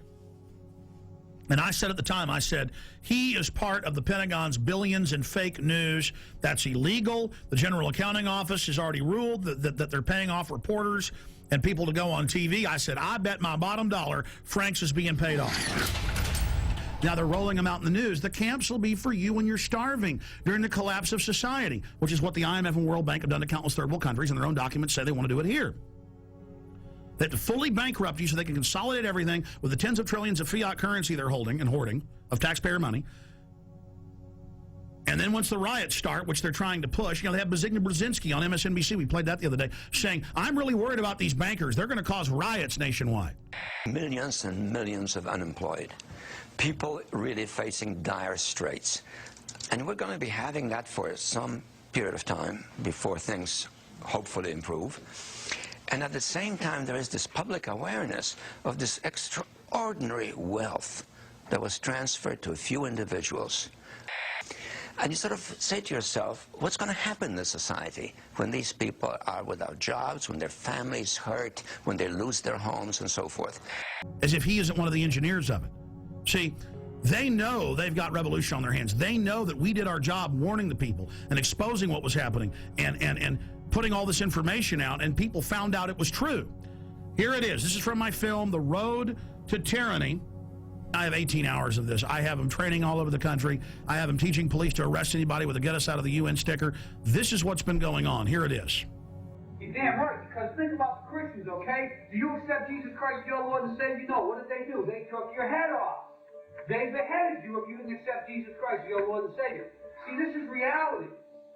Yeah, they're terrorists. But the bottom line is, to them, they are not. When people are passionate about what they believe in, they become a very difficult enemy to beat. Who was the first terrorist organization in the United States? Who? Founding Fathers. You mean Thomas Jefferson? Look at this guy. He's talking about the founding fathers and people that are committed. He's talking about constitutional terrorists. Before that, the cops are so conditioned, they say, who are the terrorists? Who are the first terrorists? The founding fathers. They all know. They all say founding fathers. They've already been taught this many times. He says that's a very difficult enemy to beat. No, you are the enemy when you become an enemy of the Bill of Rights and Constitution and let foreign bankers take us over. Play it again. The guys who we call our founding fathers, George Washington, Mr. Honest, who cut down the cherry tree and admitted it, is the same guy who signed death orders, if you will, on members of the British government, the British Crown, who they wanted to eliminate because politically they had influence in certain pockets of the United States, at that time the 13 colonies, and they wanted to divide and conquer. They may get a whole lot of civilians, and hey, I'm going to be honest with you, okay? If they killed 10,000 civilians tomorrow with a biological agent, that's too bad for them. You see, it was all about Bush was going to do this. No, Bush was a puppet. Just like Nixon and Carter and Reagan and Bush and Clinton and Bush and Obama, they're just puppets, and we always obsess over them, and the media acts like they're running something. It's the executive power held by the National Security Council.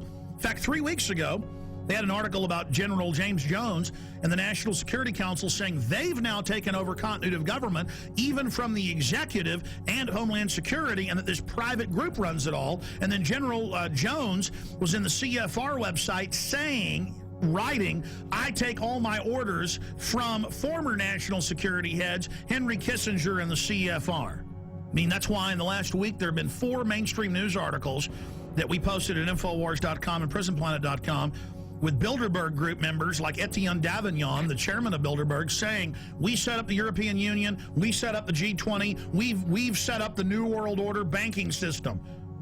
I mean, now they're openly bragging it's world government and they run it. But it is the awareness itself that will drive the change. And one of the ways it will drive the change is through global governance and global agreements.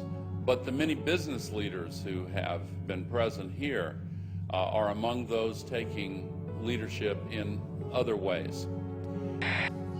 Yet these problems can be overcome by a joint effort in and between our countries. 2009 is also the first year of global governance, with the establishment of the G20 in the middle of the financial crisis. The climate conference in Copenhagen is another step towards the global management of our planet. This is collective action, people working together at their best. I think a new world order is emerging, and with it the foundations of a new and progressive era of international cooperation. And then if I dare talk about it, they go, oh, shut up, Jones. You crazy nut, none of that exists. And if you talk about it, you're going to cause violence. Just give in to the New World Order, roll over to it, hand your guns in. Let's start with the airport adventures, which they now admit are going nationwide with the Viper teams at bus stops, train stops, the streets, shopping malls, random vans, sending you through body scanners, biometrically scanning 360 your naked body. Now, I've seen more in-depth images by the actual companies where they can zoom in on pores. Okay, so they're showing you a low-res image, but totally naked, your family, it's child porn, they don't care. Now, if you take a picture of your 2-year-old daughter in diapers, and this made ABC News and CNN, the children's bottoms weren't even seen, but because the children had towels around them hugging. That was a 3-year-old and 2-year-old. They were arrested. Their children were taken. So that's things that aren't bad are called bad. But then the government recording your naked wife, you, your children, and now they're going in at all major airports, 214, and there people in Houston are being forced through them, but people are refusing and saying, no, you perverts, you're not going to do that. So Aaron Dykes and Rob Dew, back from 6 days of adventure with the police state in Canada and the U.S. Tell us what happened. Well, I got hit up first. This was in D.C. flying to Detroit. You got long hair. You get pulled out every time. Some kind of Al-Qaeda. But Aaron was already through security, and I walked through, and they go, oh, sir, can you step in here? And I said, so what's that? And they said, oh, this is our RFID scanner. And I said, no, I'm not going in there. And what do you mean? And I said, I'm not going in there. I said, I don't agree with that. And they said, oh, well, it's voluntary. I said, well, good, I'm not doing it. Yeah, but so that's like SeaWorld made you thumbprint at first. It was voluntary. Now it's mandatory. It's like dog training. Passengers describe a terror attack and the arrest of a suspect who tried to blow up a plane as it landed at Metro Airport. We heard a loud pop, then a bit of a smoke. It sounded first like a balloon being popped. All of a sudden, heard some screams, and flight attendants ran up and down the aisles, and everything's crazy. People are screaming. There's fire on the plane. There was a lady shouting back, and she was saying, things like, what are you doing? What are you doing? At that moment, I was sure I was going to die. And we're learning tonight more about the suspect. Let's get to Fox News' Andrea Isom. She begins our team coverage. She is live at Metropolitan Airport. Andrea? As the hours go on, you are right. We are learning more about the suspect, and quite frankly, the details are chilling. The man, the menace, 23-year-old Abdul Mudala of Nigeria. Mudala's despicable actions were all on al-Qaeda's behalf. Sources telling Fox News his instructions were to blow up the plane over U.S. soil. The intelligence community knew about Umar Farouk Abdulmutallab weeks ago and failed to spread word that would have put him on the no-fly list. The father of the suspect in the Christmas incident warned U.S. officials in Africa about his son's extremist views. That a report was prepared and it was sent on to the CIA in Langley, Virginia, CIA headquarters, but it was not disseminated to the wider intelligence community. Obviously, when you have a father coming in and talking to the embassy about a son who's radicalized, gives the embassy the passport number, the first thing you would think is a very fast effort to see if the person's got a visa and suspend the visa. One of the things you don't know about is the number of people that we have turned away because their name has been on the watch list or on the no-fly list. Only my mom could, but not me and my dad, because both me and my dad are on the watch list. Tough to believe, but 8 years later, we are still talking about connecting the dots and a failure to communicate. Call for immediate reviews on how this guy got on the plane and how he was able to get some explosives on the plane. So we got a while to go. This is a controlled patsy. Facts are facts. You can have your own opinions, but you can't have your own facts. And we have this same pattern that we've seen again and again. We have these individuals that have very limited mental equipment, but nevertheless they're able to work miracles. In other words, they can do things that a normal person would never be able to do. You'd be arrested, you'd be questioned, you'd be searched, you'd be stopped in some way. He gets out of countries, he's disheveled, looks like he's drugged, stumbling around. I mean, this is classic. He doesn't get on any serious list for scrutiny or special search. And then we have this famous story of the well-dressed Indian who accompanies him. I saw two men, and they caught my eye because they seemed to be an odd pair. One was what I would describe as a poor-looking black teenager around 16 or 17, and the other man, a age 50-ish, wealthy-looking Indian man, and I was just wondering why they were together. Kind of strange. And I watched them approach what I would call the ticket agent, the final person that checks your boarding pass before you get on the plane. He gets from one plane to another thanks to this patsy minder, a patsy chaperone or patsy monitor. The only person that spoke was the Indian man, and what he said was, this man needs to board the plane, but he doesn't have a passport. And the ticket agent responded, well, if he doesn't have a passport, he can't get on the plane. To which the Indian man responded back, he's from Sudan, we do this all the time. And the ticket agent said, well, then you'll have to go and talk to my manager. And she directed them down a hallway. And that was the last time that I saw the Indian man, and the black man I didn't see again until he tried to blow up our plane. Then I'd be interested to see, is there a passport? Won't the FBI please show us a passport if there is one? They won't release the videos from Amsterdam. I mean, this is suspicious. Oh, yes. I think it's beyond suspicious. It's a clear case of a patsy. So he's a controlled asset. And, of course, it's not a matter of failure to connect the dots. We're hearing all about the unconnected dots. No, this is the desired outcome. Let me just point out a couple of other things here. We're told that this alleged bomber, right, Knicker bomber, whatever they call him, he was in contact with this character Awlaki in Yemen. And, of course, this Awlaki, I call him Awlaki the CIA lackey. Awlaki the lackey, and remember, he's a CIA lackey. He's a double agent, a triple agent, if you want. He is used as a kind of beacon to recruit patsies across the world, and they can only sheep dip somebody like Major Hassan. If they want to say, you're linked to Al-Qaeda, they just have you exchange a few emails with this al-Awlaki, and that's what he's good for, right? He goes back to 9/11 and Hani Hanjour. So this guy is he's a U.S. agent under whatever layers of garb that he's got.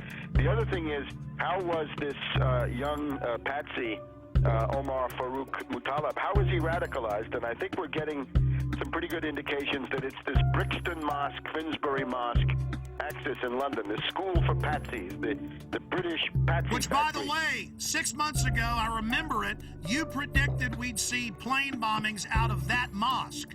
This is not so hard to do. Remember Richard Reed, mentally retarded vagrant who was sleeping on the floor of Brixton Mosque, I think.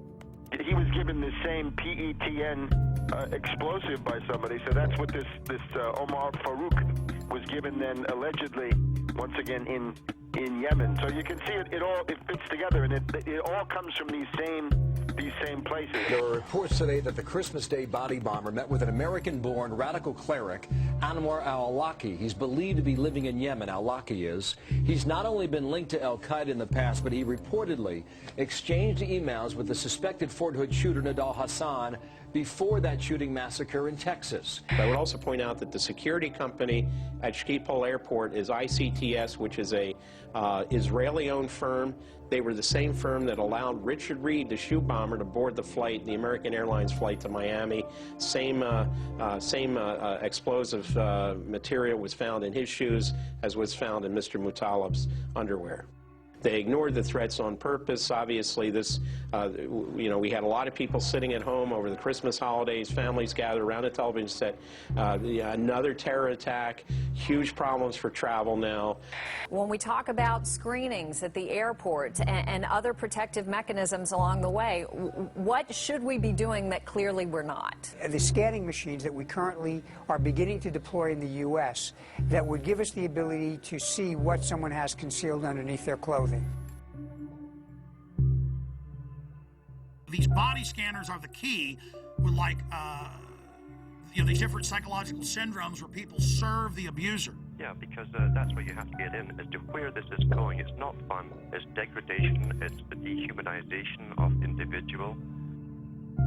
So really, what they're telling you is not only do you not own your body, you own nothing. You don't even own the patents to your own genes. They're telling you you're a piece of property. What do they do when you first come into a prison? They strip you and do a medical exam to humiliate you. They hose you down in front of other prisoners, and they'll laugh at you, make jokes about you. When Aaron went through, it was even worse because I was behind him. Yeah, I went through. He told me to go through the scanner, and I said no. He said, why aren't you going to do it? I said, it violates my privacy.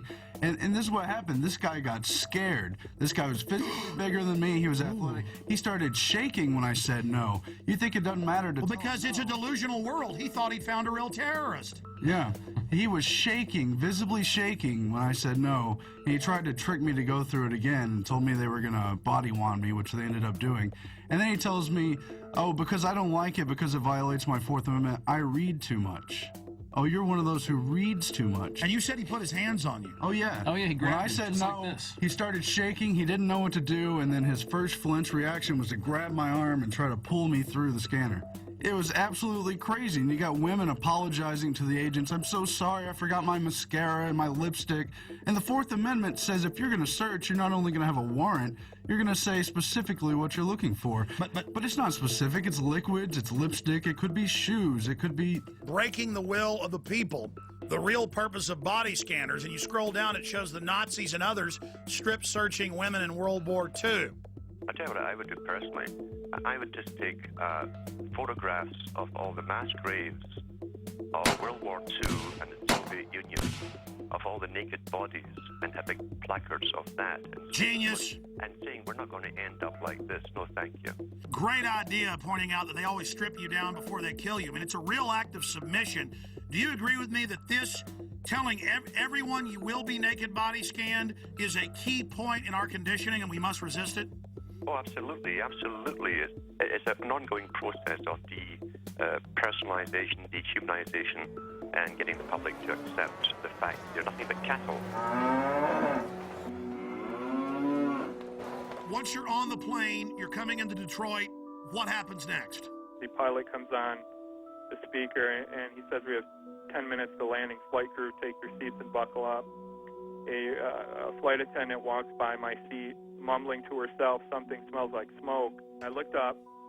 I'm in row 27. I could see smoke coming from row 19, 8 rows up. It wasn't a lot of smoke at that time, and it looked like it was coming from the floor. So I unbuckled my seatbelt, took a few steps up the aisle to get a better look, and then it burst into flames across the floor, the seats, and up the wall to the ceiling. When it burst into flames, people were screaming, fire, fire, terrorists, water, water, water, we need water, somebody get water. Flight attendants were screaming. The pilot comes on the intercom and says emergency landing and starts speeding up. And while this is going on, the terrorist man's being hauled off into the first class area by a couple passengers. We are 5 days into this, and we've not seen any surveillance footage. The media doesn't seem concerned about eyewitnesses seeing a man videotaping the whole flight aimed at this guy. When we first took off, I noticed about 10 seats ahead of us to the left-hand side, he had a camcorder, and I didn't think much of it. I thought maybe this was his first flight and was just excited. And then when the actual incident occurred, I looked up, and he was the only one standing and filming the entire thing. That's obvious, an accomplice or a handler or something. We've got this other guy getting him through security. I mean, any other comments? When we were being detained in Detroit, we were held in an area of the baggage claim area. All the passengers from our flight, there was nobody except for some law enforcement personnel. After we had been there for about an hour, all the time with our carry-on bags, 3 bomb-sniffing dogs were brought in. One of them sat down by the bag that was brought in by the man in orange. He had on orange. He appeared to be of Indian or Pakistani or some similar descent, maybe around age 30. He was walked back to a room, not in handcuffs. He went in the door. He was in there approximately an hour. When he came out, he was handcuffed, taken away. An FBI officer came up to the group of the rest of us passengers and said the following, which is not exact but close. You're being moved to another area. It's not safe here. I'm sure all of you saw what just happened and can figure out why you're being moved. We were taken to a customs area, and they brought bomb dogs in, checked all the luggage with that. Another person was taken aside and handcuffed and brought out, and we were moved into another room for safety reasons, they told us. My story on this has been the same all along, and the FBI now has 5 versions of their story, which I clearly lay out with a time period and with each version, and they're not credible. There is absolutely no excuse for the reason why. Number one, we were left on the plane for 20 minutes, not knowing if there was another bomb there. Number two, security allowing us to take our carry-on bags off the plane, and we stood there with all of our bags together for an hour until the bomb-sniffing dogs arrived. And then, after they found one, well, then we're moved to another area, and now they don't want to talk about the man who was taken away. You were there. They didn't stop him for immigration violations. The dog went over and sat down in front of his bag, the alert for explosives. Right, exactly. Unless this is a passport-sniffing dog. This is a huge story, one of the biggest out there. The FBI is on this full time. They know what's going on. Why are they being dishonest? And how do we investigate this when the investigators themselves are engaged in clear obstruction of the truth? I don't know how else to take it. It's either utter incompetence or intentionally hiding something, and I don't know how to take it. And still, we're now, 8, 9 days into this, and we still haven't seen the Amsterdam footage. Well, and also, why aren't we seeing the video of when he's going through metal detector, passport check, and boarding? This is a modern airport. You'd think they would have video of all this of some sort. They didn't say, oh, we'll look at that. They just said, no, there was no one helping him, which is very suspicious, instead of just putting the footage out. If somebody robs a bank or holds up a gas station, well, there's video footage of the incident on the 11 o'clock news, usually that very night. If I'm not correct, well, show the video. What are you hiding?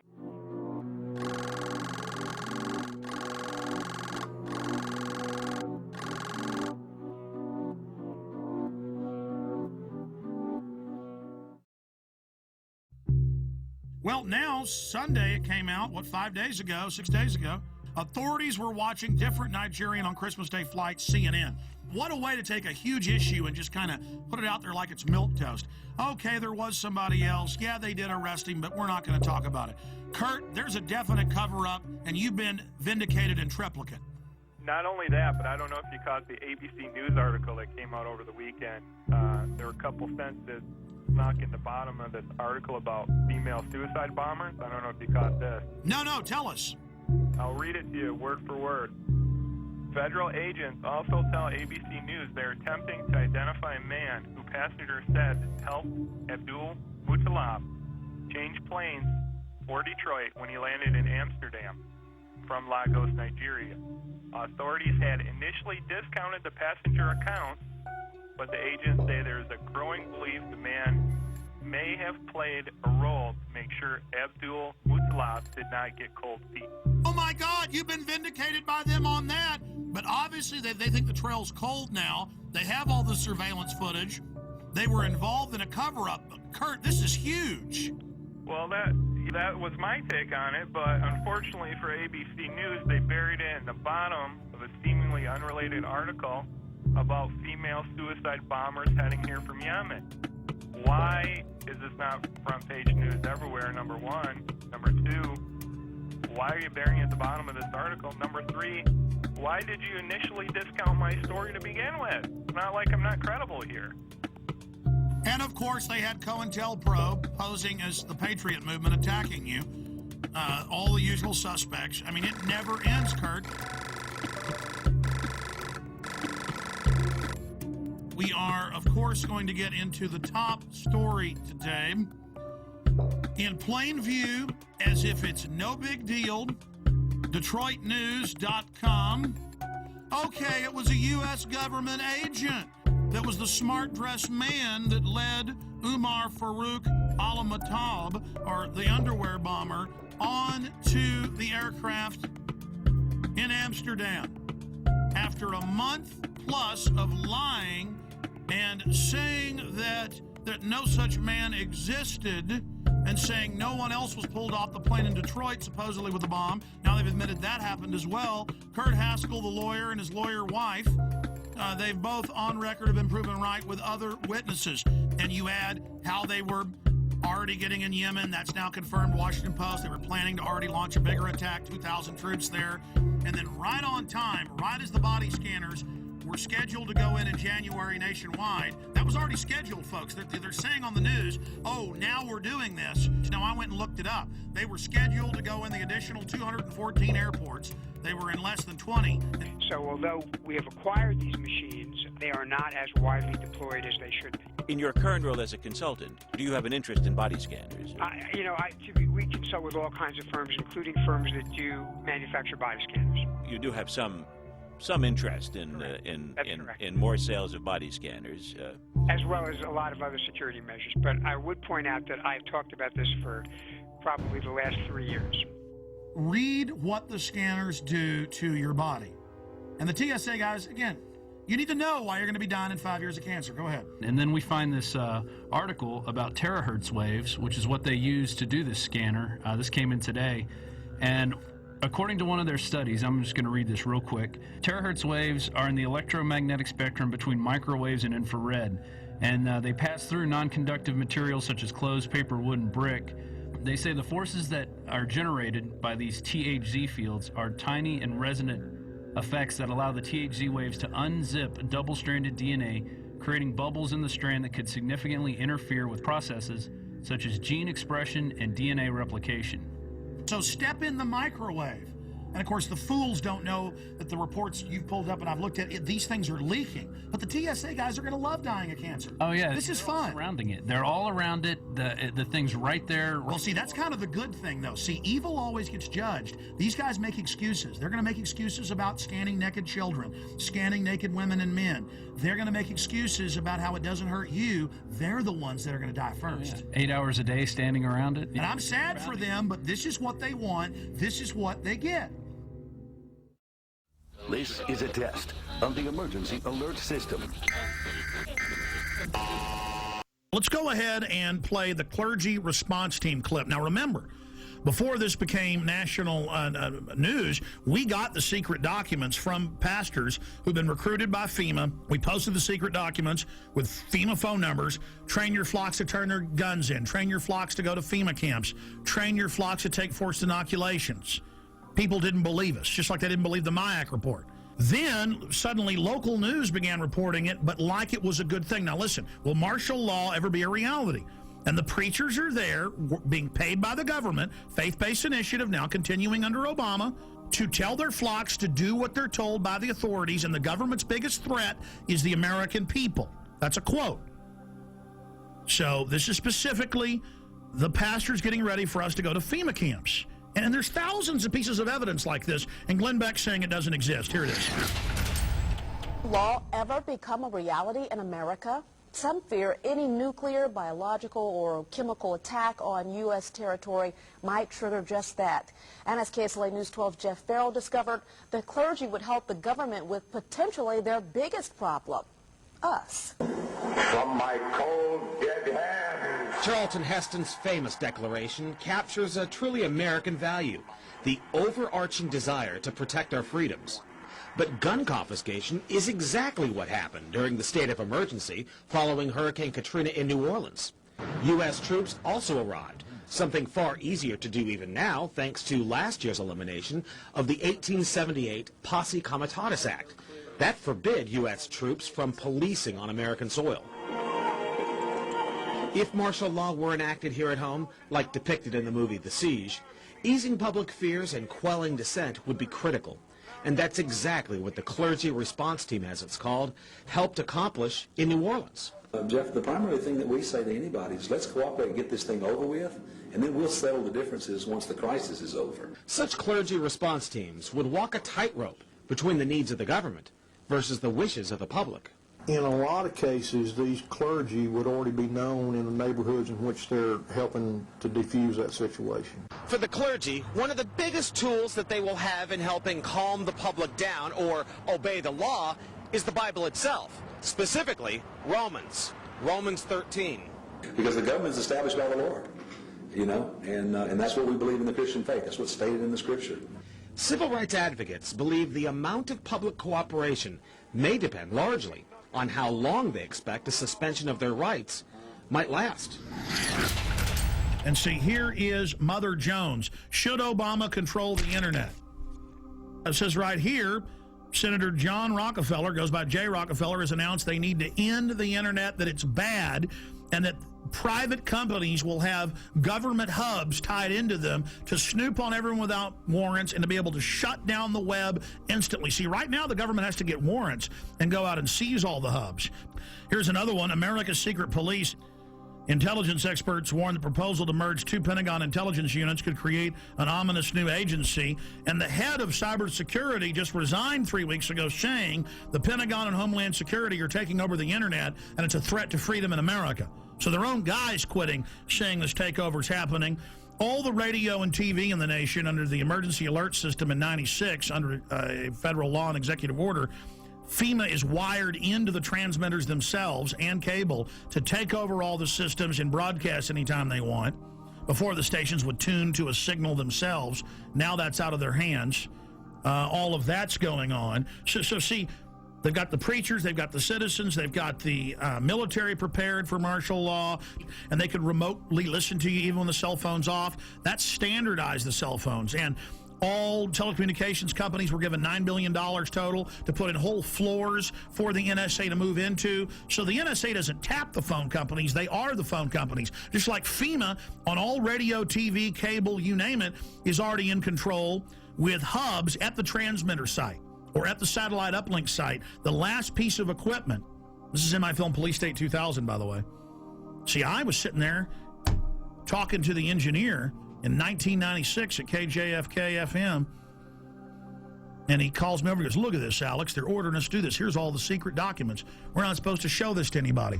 And I was sitting there reading it. FEMA takes over through this. Everything you do goes through this system. I mean, that's what you hear when it goes bang, bang, bang. You know, this has been an emergency alert system. That is a federal test tone going via shortwave radio transmitters, dials in, and takes control of your radio station. And that's what they say right here. During emergencies, when they're rounding people up and arresting them and shooting people, their job is to keep the media shut down. They don't have to come arrest Alex Jones. They hit one button, the internet shuts off. They hit one button,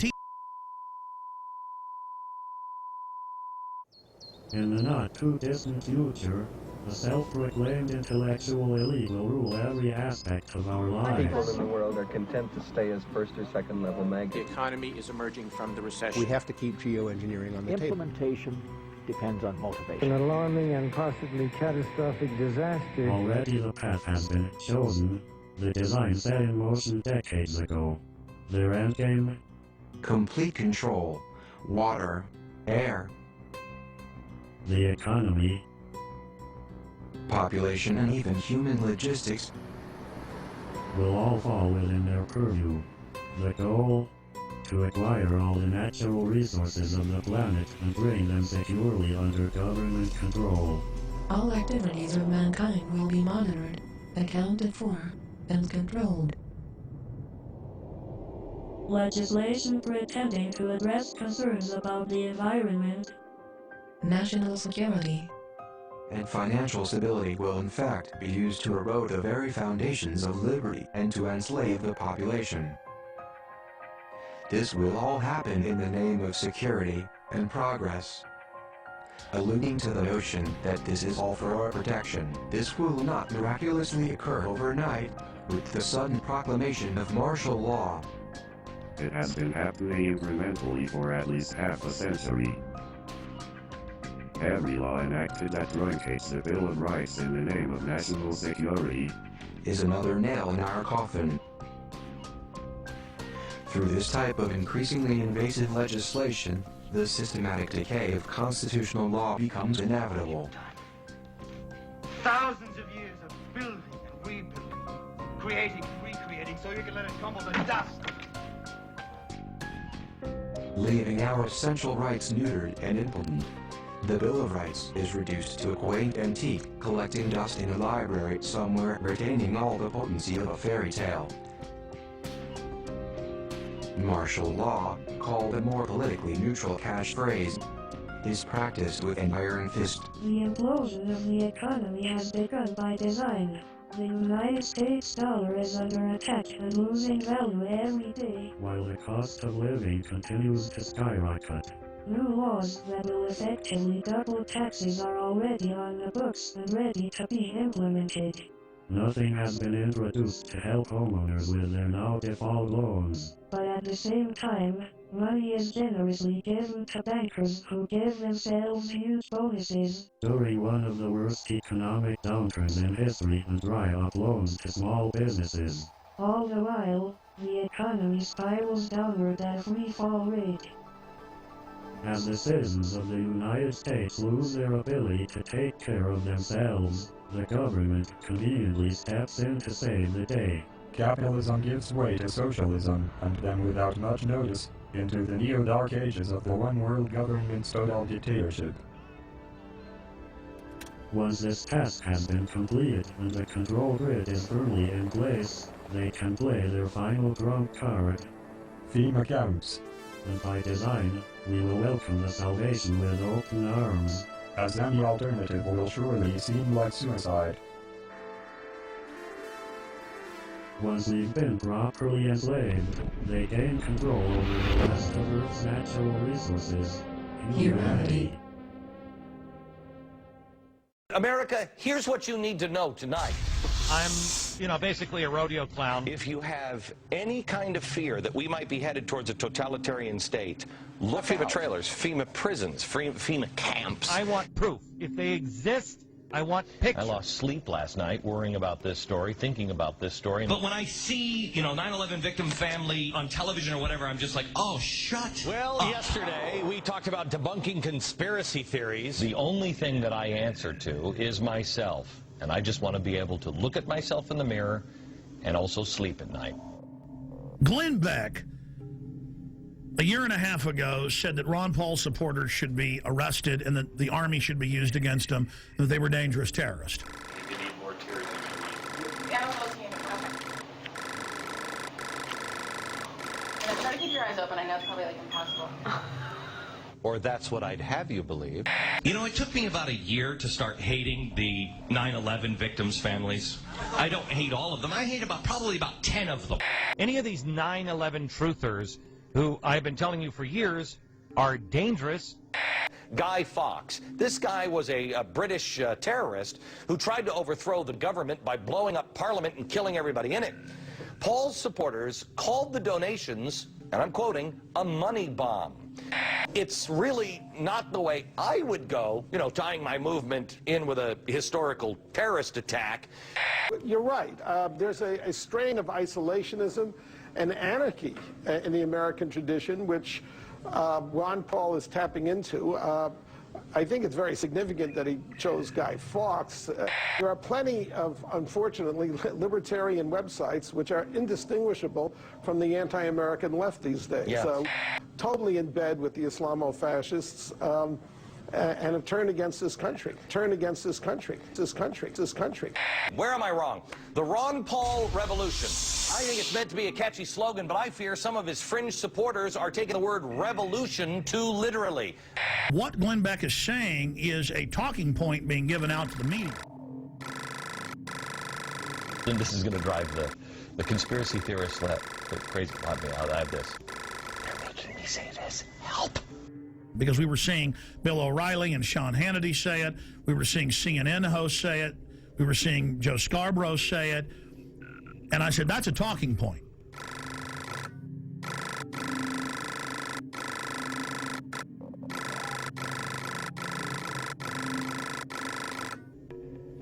And then suddenly he started saying a few months ago, I'm going to expose the FEMA camps. If these things exist, that's bad, and we will cover it. If they don't exist, it's irresponsible to not debunk this story. We have an independent group on this program looking into it, turning over every stone. I am going to bring you this story. He announced a few weeks ago, I'm going to have Popular Mechanics, the yellow journalist, on to debunk all of this. So I asked James from Popular Mechanics to do an investigation on several projects. The first one is the FEMA camp. Yes, and so we put a reporter on this, and what's so interesting here, we're waiting to really do a definitive deep dig on this. We don't like to just come out and say, oh, we've debunked it, you know, after we've looked at it for 2 days. And how is Glenn Beck debunking it? I have predicted tonight, we'll see if I'm right, that he will do a straw man and focus on the websites that are getting it wrong. And what we did was we looked into these claims. You know, you can't go and visit every one of the 600 sites that some of these conspiracy theorists claim. So we started looking at the ones that are most popular on the internet. And I said, well, look out, folks. He's just trying to get your confidence to then discredit it later.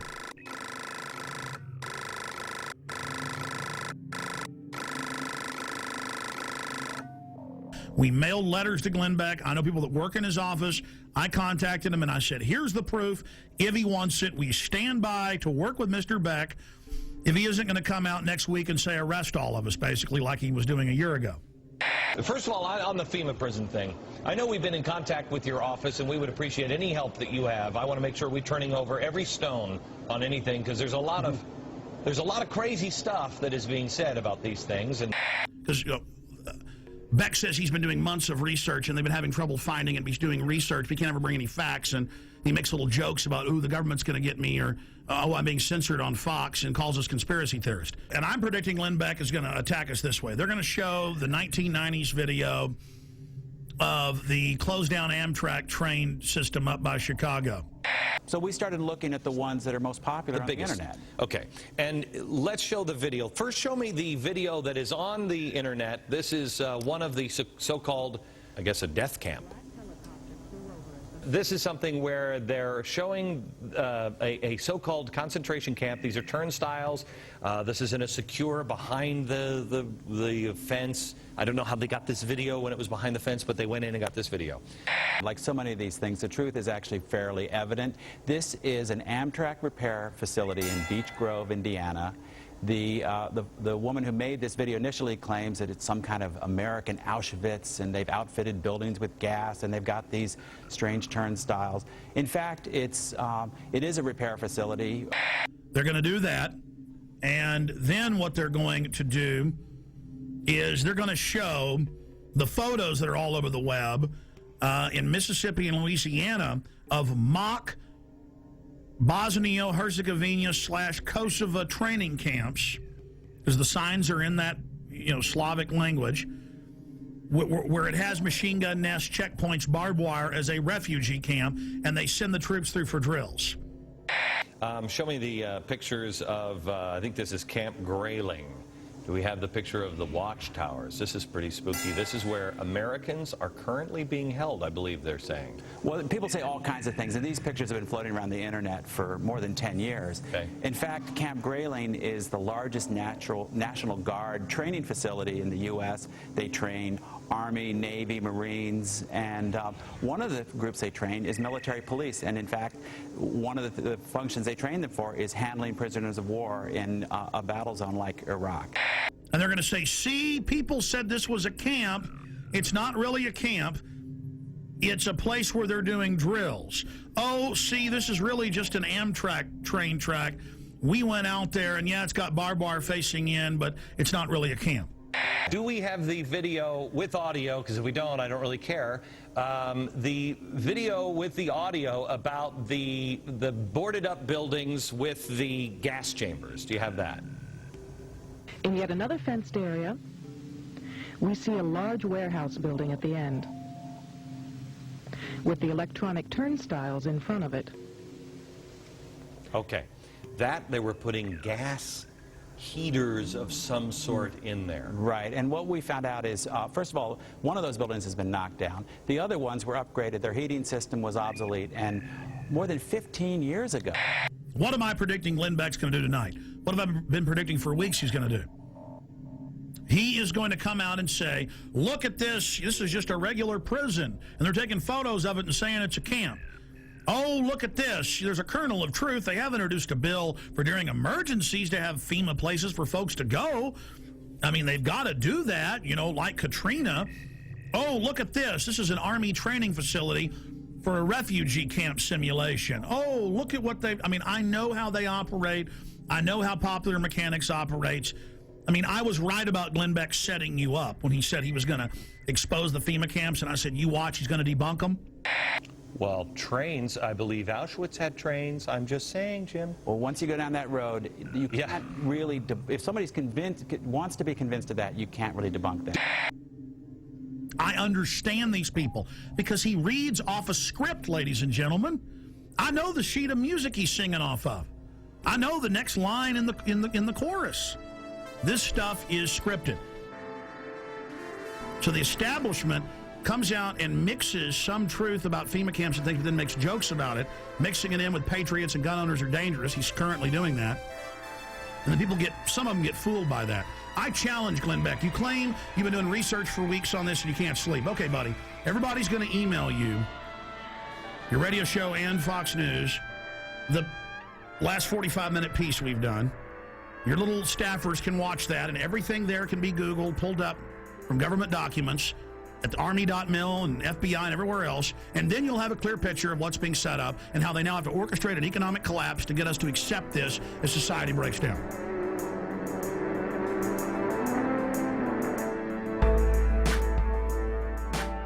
If Glenn Beck wants to know if the FEMA camps are real or not, all he has to do is go to the Army War College, the Army.mil website, the Army Times, and they say, and it's been all over the Phoenix newspapers, the police say they're ready to work with the military against the people, that their new mission is fighting the American people physically. Chaos is hanging around, put your ear to the ground and shudder from the sound. The death machine ain't slowing down, it's gaining pound for pound. A gas mask is the couture in the summer of rage. They're building mass graves within the states. You and I, they'll vaccinate. They're preparing us for an all-out police state.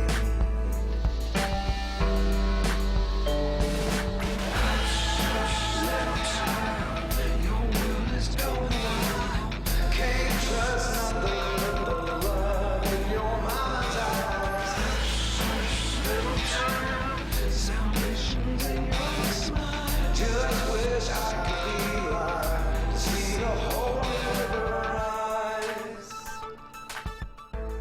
They state that Congress has no authority during emergencies and the president's basically absolute dictator. When Congress wanted to see the detailed documents, they were told you're not allowed to under national security. When Congress is co-equal to the president, that is dictatorship.